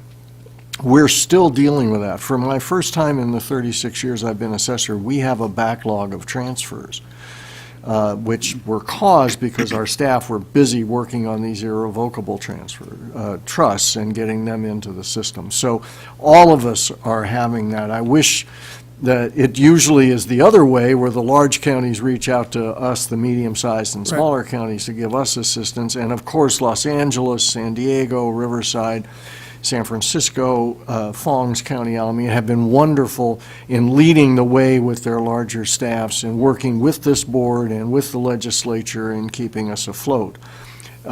It's a great idea. Unfortunately, it's going to take us a while to get through that. I think the statewide portal will help, part of this funding mechanism, but it's going to take us another, at least in our county, at least another 6 months to get back to where we should be, which is 3 to 4 weeks for a transfer to be worked and put into the system, so we're current with changes of ownership, and we're providing the process for the revenue agents who need the values to be done. So I wish, there's a light at the end of the tunnel, and I don't think it's an oncoming train, but it's still a ways out there.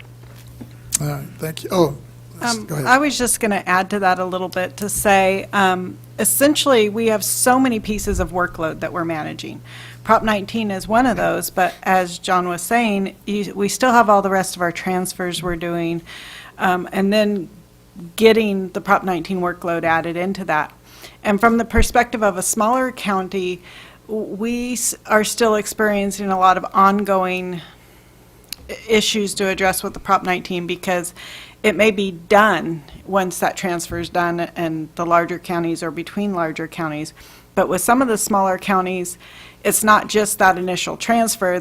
They sold a home, they bought a home, but then there could be other additional new construction issues along the way. So we may have done that first process, but we still have a 2-year window where people are still have a mechanism to add new construction. So it's really hard to balance. I mean, one, we're much smaller staffed.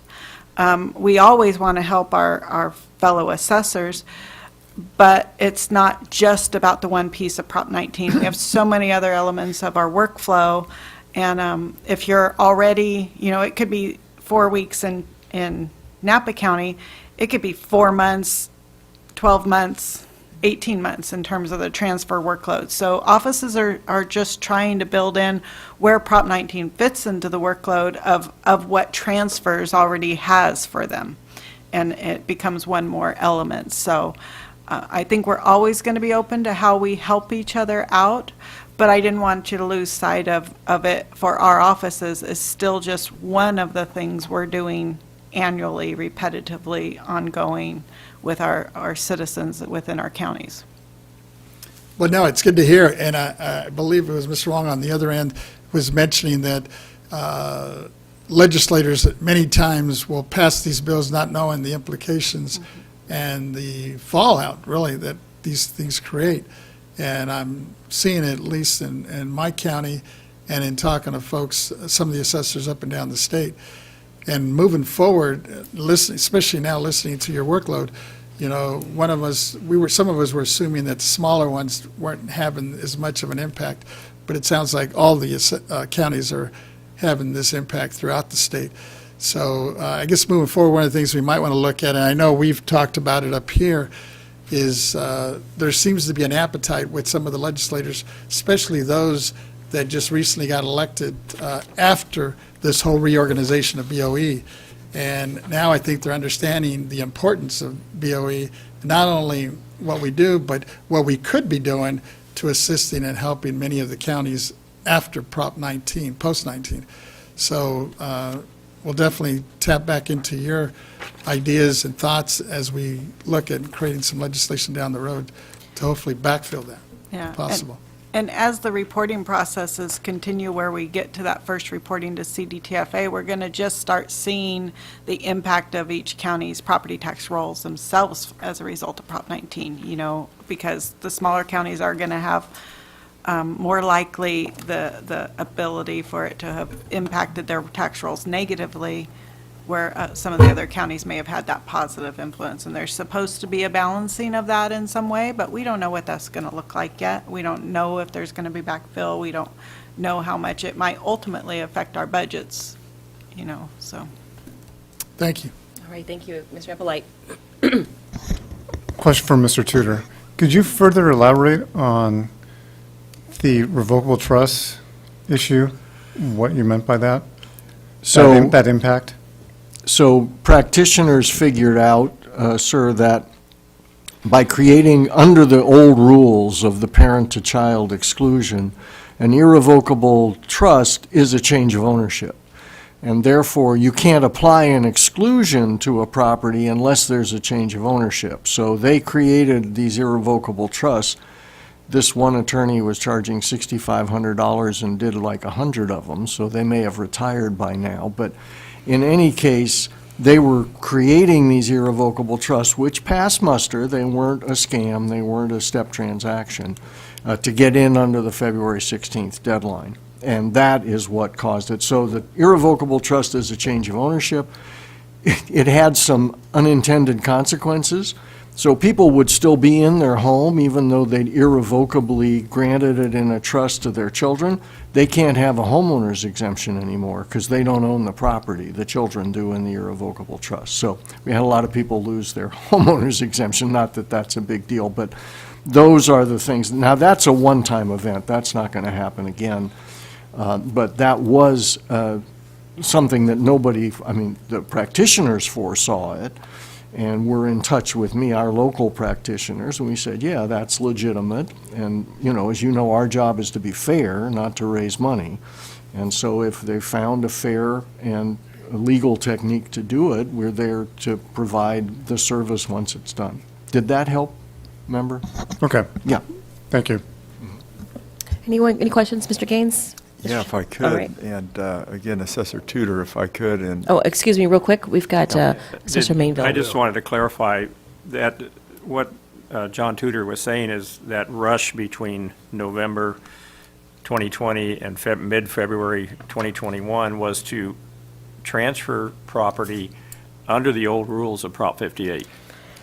That's why we have that huge, and I think every county saw that. There was an attempt to make that parent to child or grandparent to grandchild transfer and be able to use that exclusion prior to February 15th. So you had, and they weren't scams, they were using legal vehicles in order to transfer that, but also retain the parent or the grandparent retain some type of control until their death. That's kind of, but I mean, it was an attempt to get under the wire on the old proposition, Prop 58, and then now we have Prop 19, so we're not seeing that anymore. That was just a 6-month mad rush to the recorder's office to record documents. Thank you. All right, Mr. Gaines? yeah, thank you, Assessor Tudor, and anybody on the panel that wants to weigh in. I'm just concerned as a result of the tracking that county assessors are going to have to do for property that is transferring title. And number one, how are you going to do that from a technological standpoint? And what is the impact on staffing for county assessors, and where does the money come from? So let me just respond for our county. We, as I mentioned earlier, we are a megabyte county, and we immediately, the 36 megabyte assessors, worked with our vendor, a private software company, to build the basis so that we now have a new field in our computer program to track those base year values under Prop 19. And that's important, and also under the intergenerational transfer, because and won't take too long of your time, but under the intergenerational transfer, a child has to move into the principal residence in order to keep the base year value of the parent whose principal residence it was.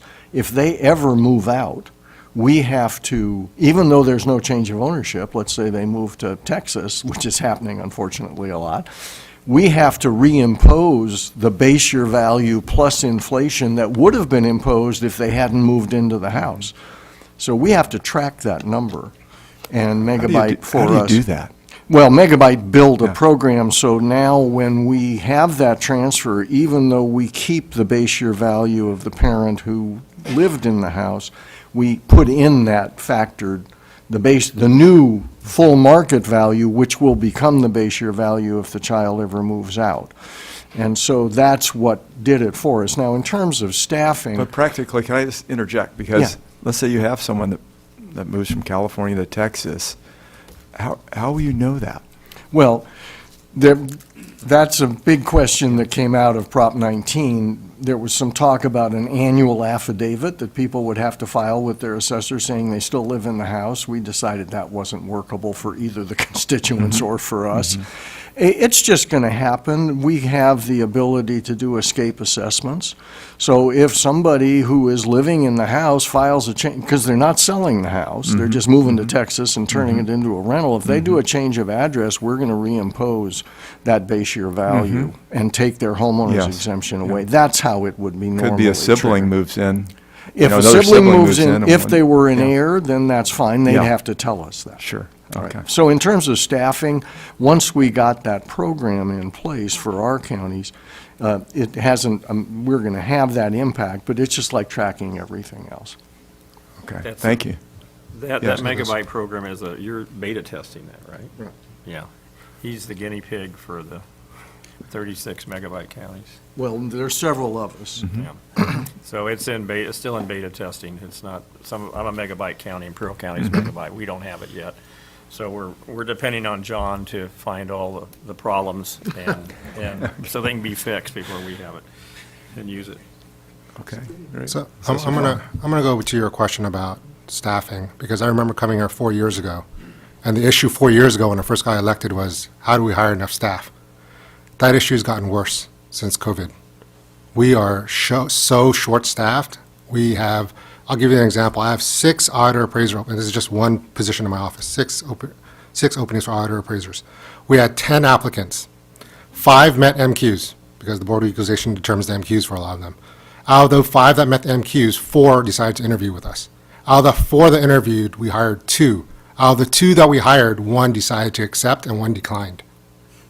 So I still have 5 open auditor appraiser positions. I have 32 auditor appraisers in my office. That's 5 out of them are gone. That's the workload problem we have. Yeah. Prop 19 was an unfunded mandate by the state of California. Similar to what John did with Megabyte, Alameda County has its own property tax system that we built ourselves 20 years ago. I have a programming team of 10 computer programmers. After Prop 19 was passed, all 10 of them worked day and night for an entire year to build a dual tracking system so we could track both the original base year value and what will be the new value if an heir does not accept that property. And that has to be continued for the life of that family owning that property, because the moment those children no longer live there, it reverts to the time in which there was a change in ownership, which could be a year before, it could be 10 years before. We have to track both. That's the liability that we incur as assessors to administer laws that are passed, especially laws that we were not consulted on when they are passed. Right. So I hope that answers your question. Yeah, that's very helpful. Thank you. Anybody, please? Another area of concern also is with the other base year tracking, 55 and older, disabled. That one, you also have 3 times to transfer the base year. So that's a big coordination throughout the state with all the assessors' offices to make sure that we are not going over that 3-year limit, making sure that where the base year is at, which county, where, how many times it's already transferred by the time it comes maybe to your county. So that's one, too, that we're hoping that this grant funding from the state might help us with the tracking of that as well. Yeah, thank you very much. I appreciate it. Certainly we'll be working together as these issues arise and trying to figure out solutions, but it's a lot of challenges. If you just look at this issue of hiring, we've struggled too, and we've made great strides, and we're getting closer to where we should be, which is making us more effective as an agency and being able to help you. But Prop 19 just adds another layer really on you, not so much on the BOE. I think there's some impact, but it's not like we're not tracking property, right? Right. So. Member Gaines, and then once you do hire, we have the training issue that we constantly battle in our offices. So not hiring somebody doesn't solve the problem, then they Yes. have to learn the system. And Prop 19 has been new for all of us, so it has been a challenge. Yes, and Patty Lumpston, I just want to point out, increased our classes from, Yes. I think, 23 to 33 just this year, so we're going to have to stay on our game and continue to provide those services. So, thank you. All right, thank you. All right, we're almost out of time. Are there any other parting thoughts? Any other questions, colleagues? All right, seeing none. Mr. Ketty, I believe you already took public comment? I did. All right, thank you. All right, folks, thank you very much for your time and your wisdom. We appreciate your sharing them with us. Next item, Mr. Ketty. Is item 5, acknowledgements and recognitions. Yes. All right, you may take your seats back. At this time, I'd like to acknowledge several folks that are with us today for their contributions. We've got several people retiring. We have Butte County, Diane Brown. Are you here, Diane? Come on down. Why don't you just come and stand in the front? I know it's your moment to shine. Calaveras County, Leslie Davis, come on down. El Dorado, Carl Wayland, please come forward. Humboldt County, Mari Wilson. Kern County, John Lifquist. Madera County, Brian Glover. Monterey County, Steve Vagnini. Nevada County, Sue Horn. We heard from San Diego County already. Santa Cruz County, Sean Saldavia. Solano County, Mark Tonneson. And Ventura County, Dan Goodwin. Come on down, folks. We've got some special gifts that we'd like to bestow upon you.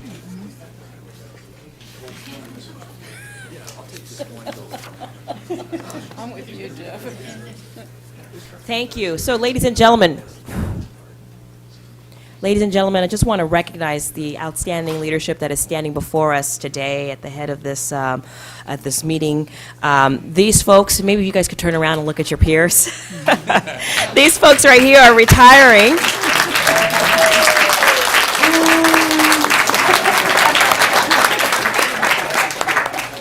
You have made an incredible life for yourselves and a great career. We have resolutions here for each and every one of you. Mr. Park, Mr. Kim, please. And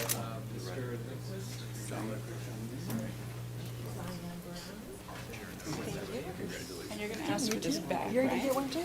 We are going to ask for them back because we do need the controller to sign them.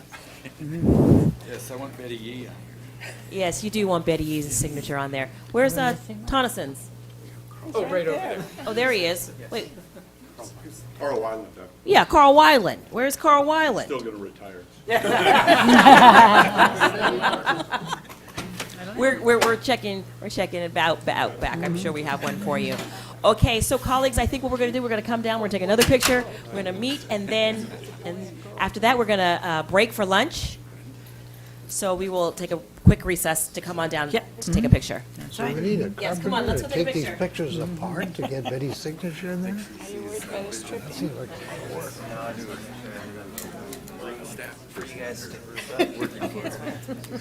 Okay. All right, be easier to just move your darn podium. All right. We'll see how that goes. All right, you guys know the routine. You've seen it done before. Yeah. Make the same angle. Oh, doing the All right. Come on in, Leslie, yes. Okay. Don't you want these all shown? We do want that. What's going on? They're figuring this out. I think it would be great if it's assessor member. Okay. We're going to be in the middle. All right, here I am. All right. But then you get close to it. Hold on one second. You know, well, blocking somebody. We're going to do assessor member. Okay, all right.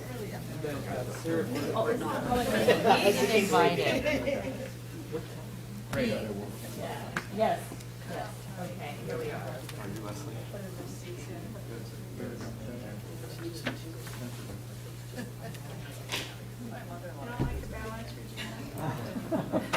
All right, look at us. Hey, hold on. Wait. Oh, we got one more? Okay, there we go. There we go. I'm earning for a day. So Ryan, yeah, no worries. That's all good. Let everybody take their photo and then we'll do ours because everyone's eyes are going to be everywhere. No, he wins. Okay, very good. All right, just fine now. And then everybody just look at the camera there. Only that one. Only that. All right, 3, 2, 1. I've got a suggestion. Can we have you come next to Ms. Cohen? And just switch out? Yeah. I think it's a height thing. I think it's more of the height. I'll be my brother Tony. Good blocking, good staging.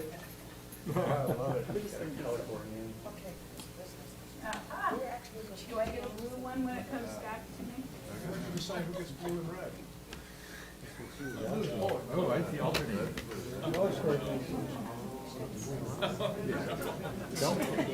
Don't read them. Here we go, 3, 2, 1, and Nick up corner, 3, 2, 1. Okay, and 3, 2, 1. Cool. Thank you. Wait, just one question. Does it matter that there's people's names who don't align with? No, it doesn't matter. You're not supposed to read Thank those. you. Are your eyes that good? All right, all right, everyone, we have an opportunity to make some brief remarks. I'm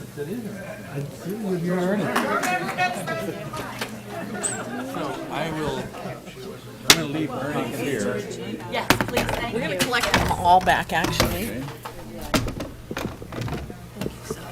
And the assessors. Okay, we're going to start with Butte County. Diane Brown. Don't go too, there you are. Good morning, Chair Cohen, members of the board. Diane Brown, Butte County Assessor. I will be retiring at the end of December. Yay. At that time, I'll be 2 weeks short of 38 years, all of them within the assessor's office. I started there as a typist clerk 1 and worked my way up. So I'm really excited. It's been a great career. It's a great job for a girl being an appraiser because you get to make boy money and still have fun. So I really enjoyed that. But I'm leaving the office in really good hands. One of my supervising appraisers won her election, so she'll be taking my place. I have a fabulous staff. I will miss the people, but I will not miss the office. So thank you. Thank you. Leslie Davis, Calaveras County. No stranger to that mic. Well, I think it's those mics I'm no stranger to. Thank you, Madam Chair, honorable members of the board. This isn't the Academy Awards. If it were, we'd be here all day with all of the people that I would have to thank. Truly, I am appreciative for the opportunity to serve. And it has been a privilege to serve the people of Calaveras, the taxpayers of Calaveras, and my colleagues in the California Assessors Association. I leave office knowing that property tax administration in California is in very good hands.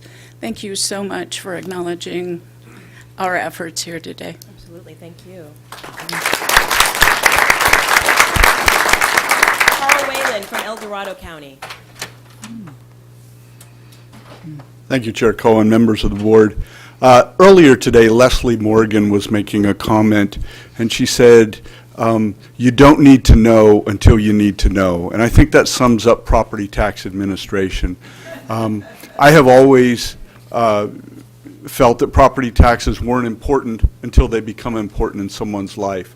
One of the greatest rewards I've had from this job is having the answers to those questions for people. That has always been a source of satisfaction to me. The other satisfaction that I've had over the 32 years that I've worked in the assessor's office and the 12 years I've served as assessor is just the ability to participate in making local government work a little better, more efficiently, more effectively, and be more responsive. And that is a great satisfaction. This is a great group of people. Every one of them, I believe, holds those principles dear. I thank you for your recognition today, and I thank the people of El Dorado County and the state of California for letting me participate in this process. Thank you. Awesome, thank you.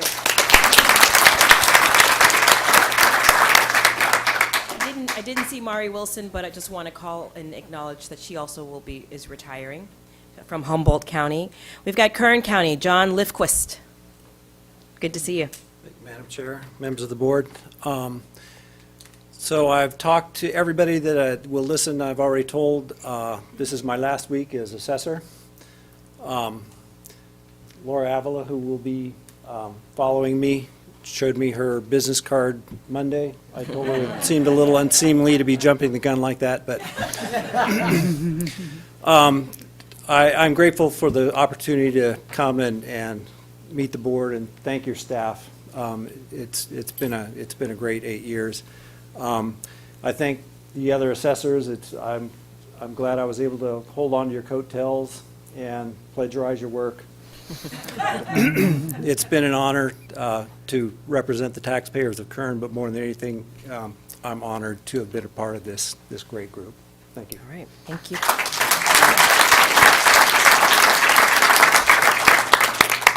I'm just going down the list here. I just want to recognize Madera County, Brian Glover, retiring. Monterey County, Steve Vagnini, as I mentioned, is also retiring. Nevada County, Sue Horn is retiring.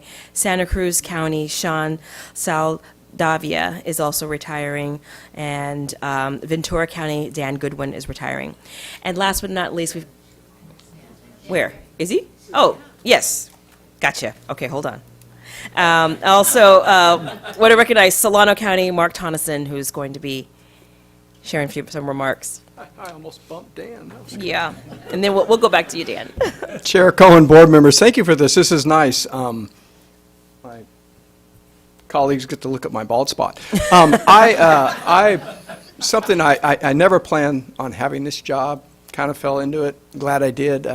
If I'd have taken the time to make the decision to run, which was about 3 minutes worth of thought, if I'd have known what was involved in the election process, I probably would have passed, but I'm glad I did it. I appreciate you doing this. I appreciate the recognition. I appreciate my colleagues. They were crazy enough to make me president for 2015.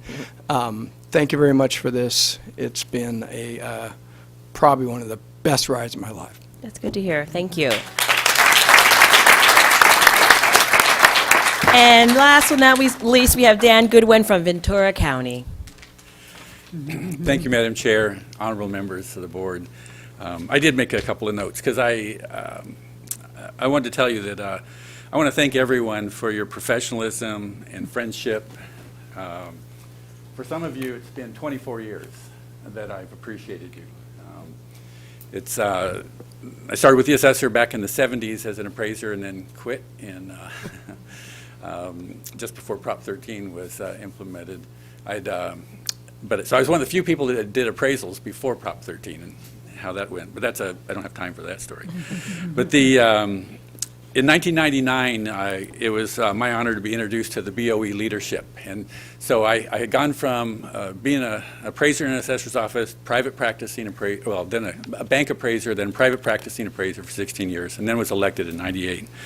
So in 99, I came to Sacramento, introduced to the dynamic leadership of people like Controller Kathleen Connell, who was quite assertive. And she had Marcy Jo Mandel as her sergeant-at-arms that worked with her closely.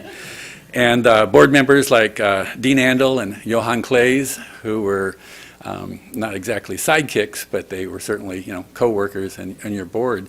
And so it began an opportunity to grow. And as a fairly new person to government and kind of young in this position, but having a lot of thoughts about what to do, it was very important to have exposure to people that did have strong personalities and convictions about their beliefs that would lead them to down different pathways and be exposed to that.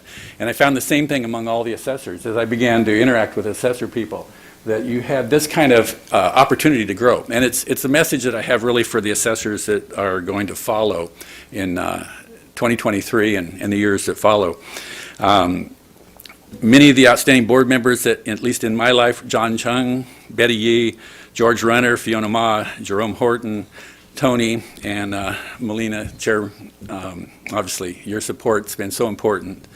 In the early BOE directors, Sorensen, Dick Johnson, and then to more recently, David Gow, Dean Kinney, Brenda Fleming. And so I don't have a chance to go on to the next year, but everyone in the organization, and so the thing that I want to the message was working with all the BOE, their staff, their outstanding leadership. Most frequently for me, there was staff like, actually going back to Larry Augusta, Christine Kazad, Mr. Nahoyo, David Young, Jim McCarthy, Richard Moon, Lisa Thompson, Patty Lundstrom, Glenna Schultz, Terry Young, and Rosemary Kinney, God rest her soul. So many inputs. And so over these 24 years, there's many things that assessors needed the support of BOE staff, their legal team, of the board members that would set rules and policies, adopt programs, and it all was part of honorable public service that's wise and that fulfills a goal, right?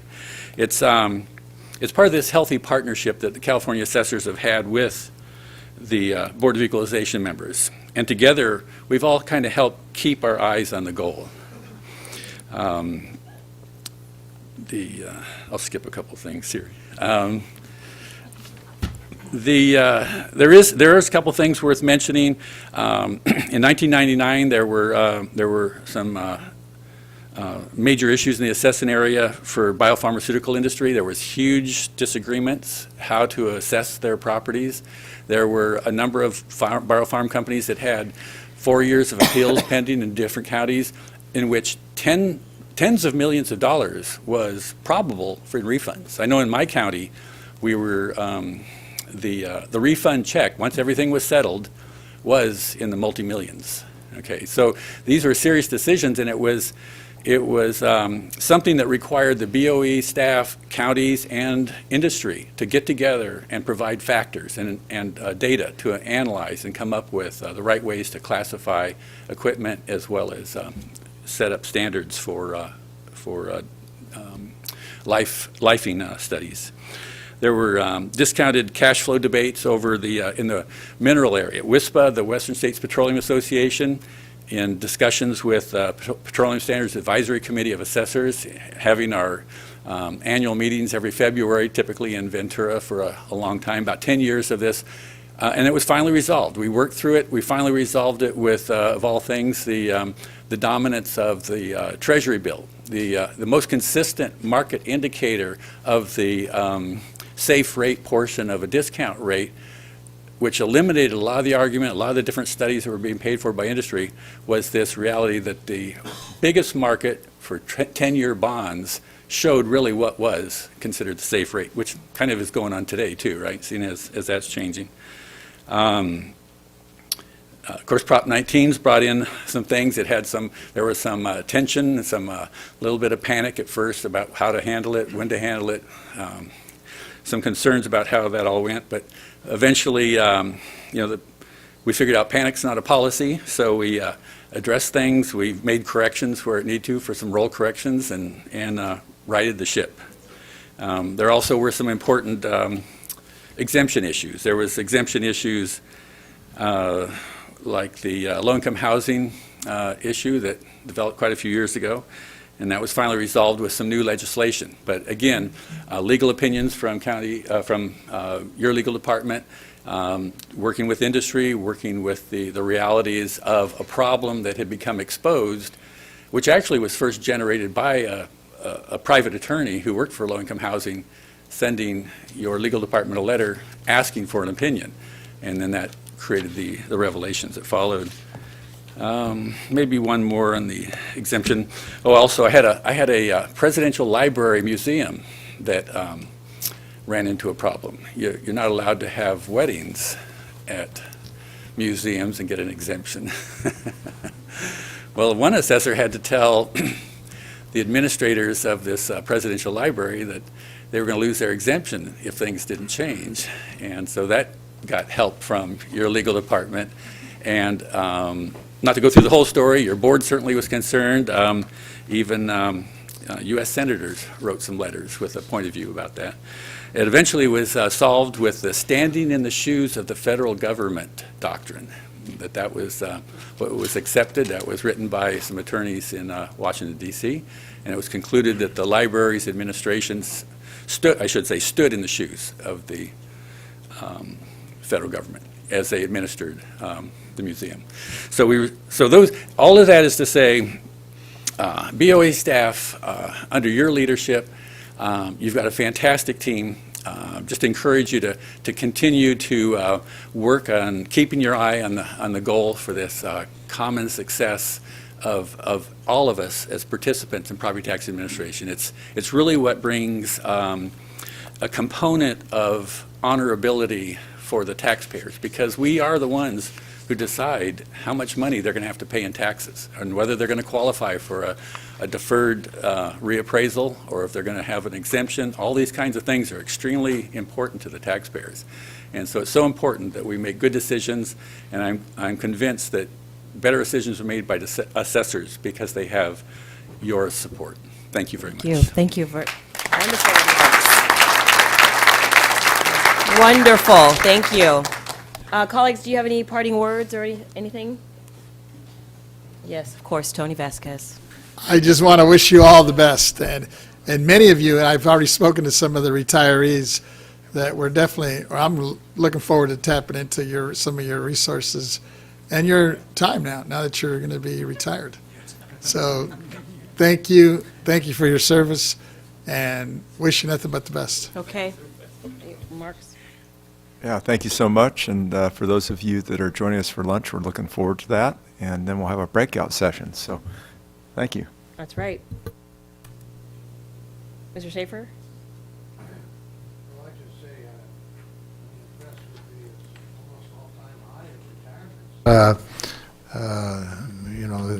That's very significant, and it's sad that most of these people are most talented people we have with 100 years of experience, and we are losing a lot of that.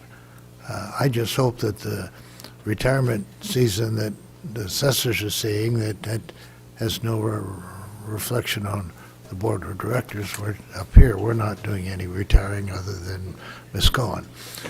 Thank you. All right. Mr. Eppolite? I just want to thank Mr. Goodwin for his words and just a reminder of how much this really is the Board of Equalization building. So thank you. All right, folks, so this is where we are. It is 12:26. We are going to break for lunch. Lunch is going to be from 1 to 2:30 p.m., and then you have a breakout session scheduled from 2:45 to 3:45, and then we will reconvene at 3:45. And then we will close out and send you on your way. Thank you very much. We are in recess until lunch, to the end of lunch, excuse me. I suppose if it was a Kennedy Museum, they would have identified the president.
seats.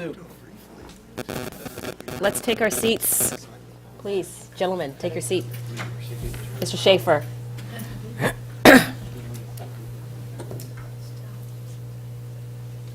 I'm going to gavel down, guys. Okay. Good afternoon, ladies and gentlemen. I'd like to reconvene this meeting. It's 3:47.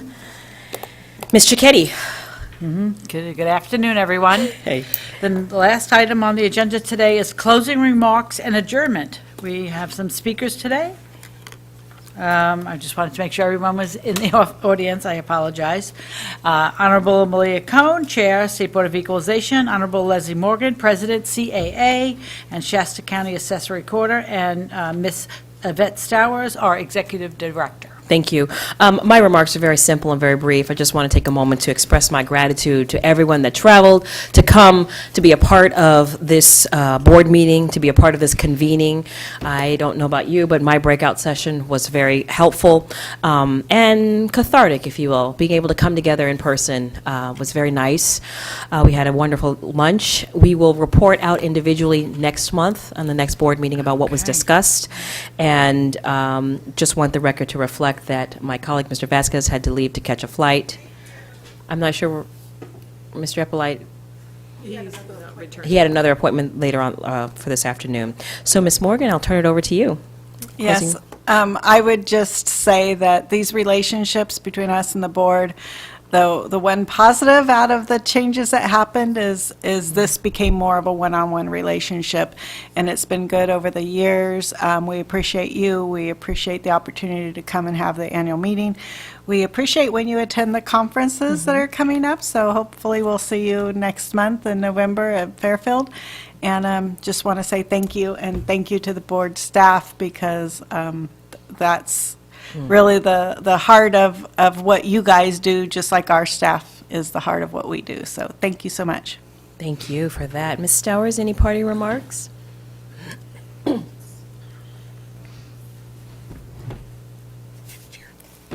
Good afternoon.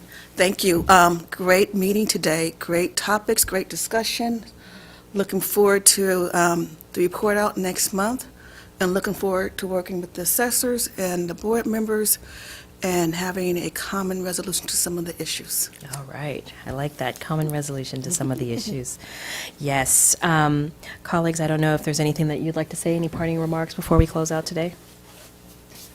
We had a great breakout session. I really appreciate the attendance by my counties, and we discussed some great issues that I'd like to focus on in the future, so I'm looking forward to that. Thank you. Fantastic.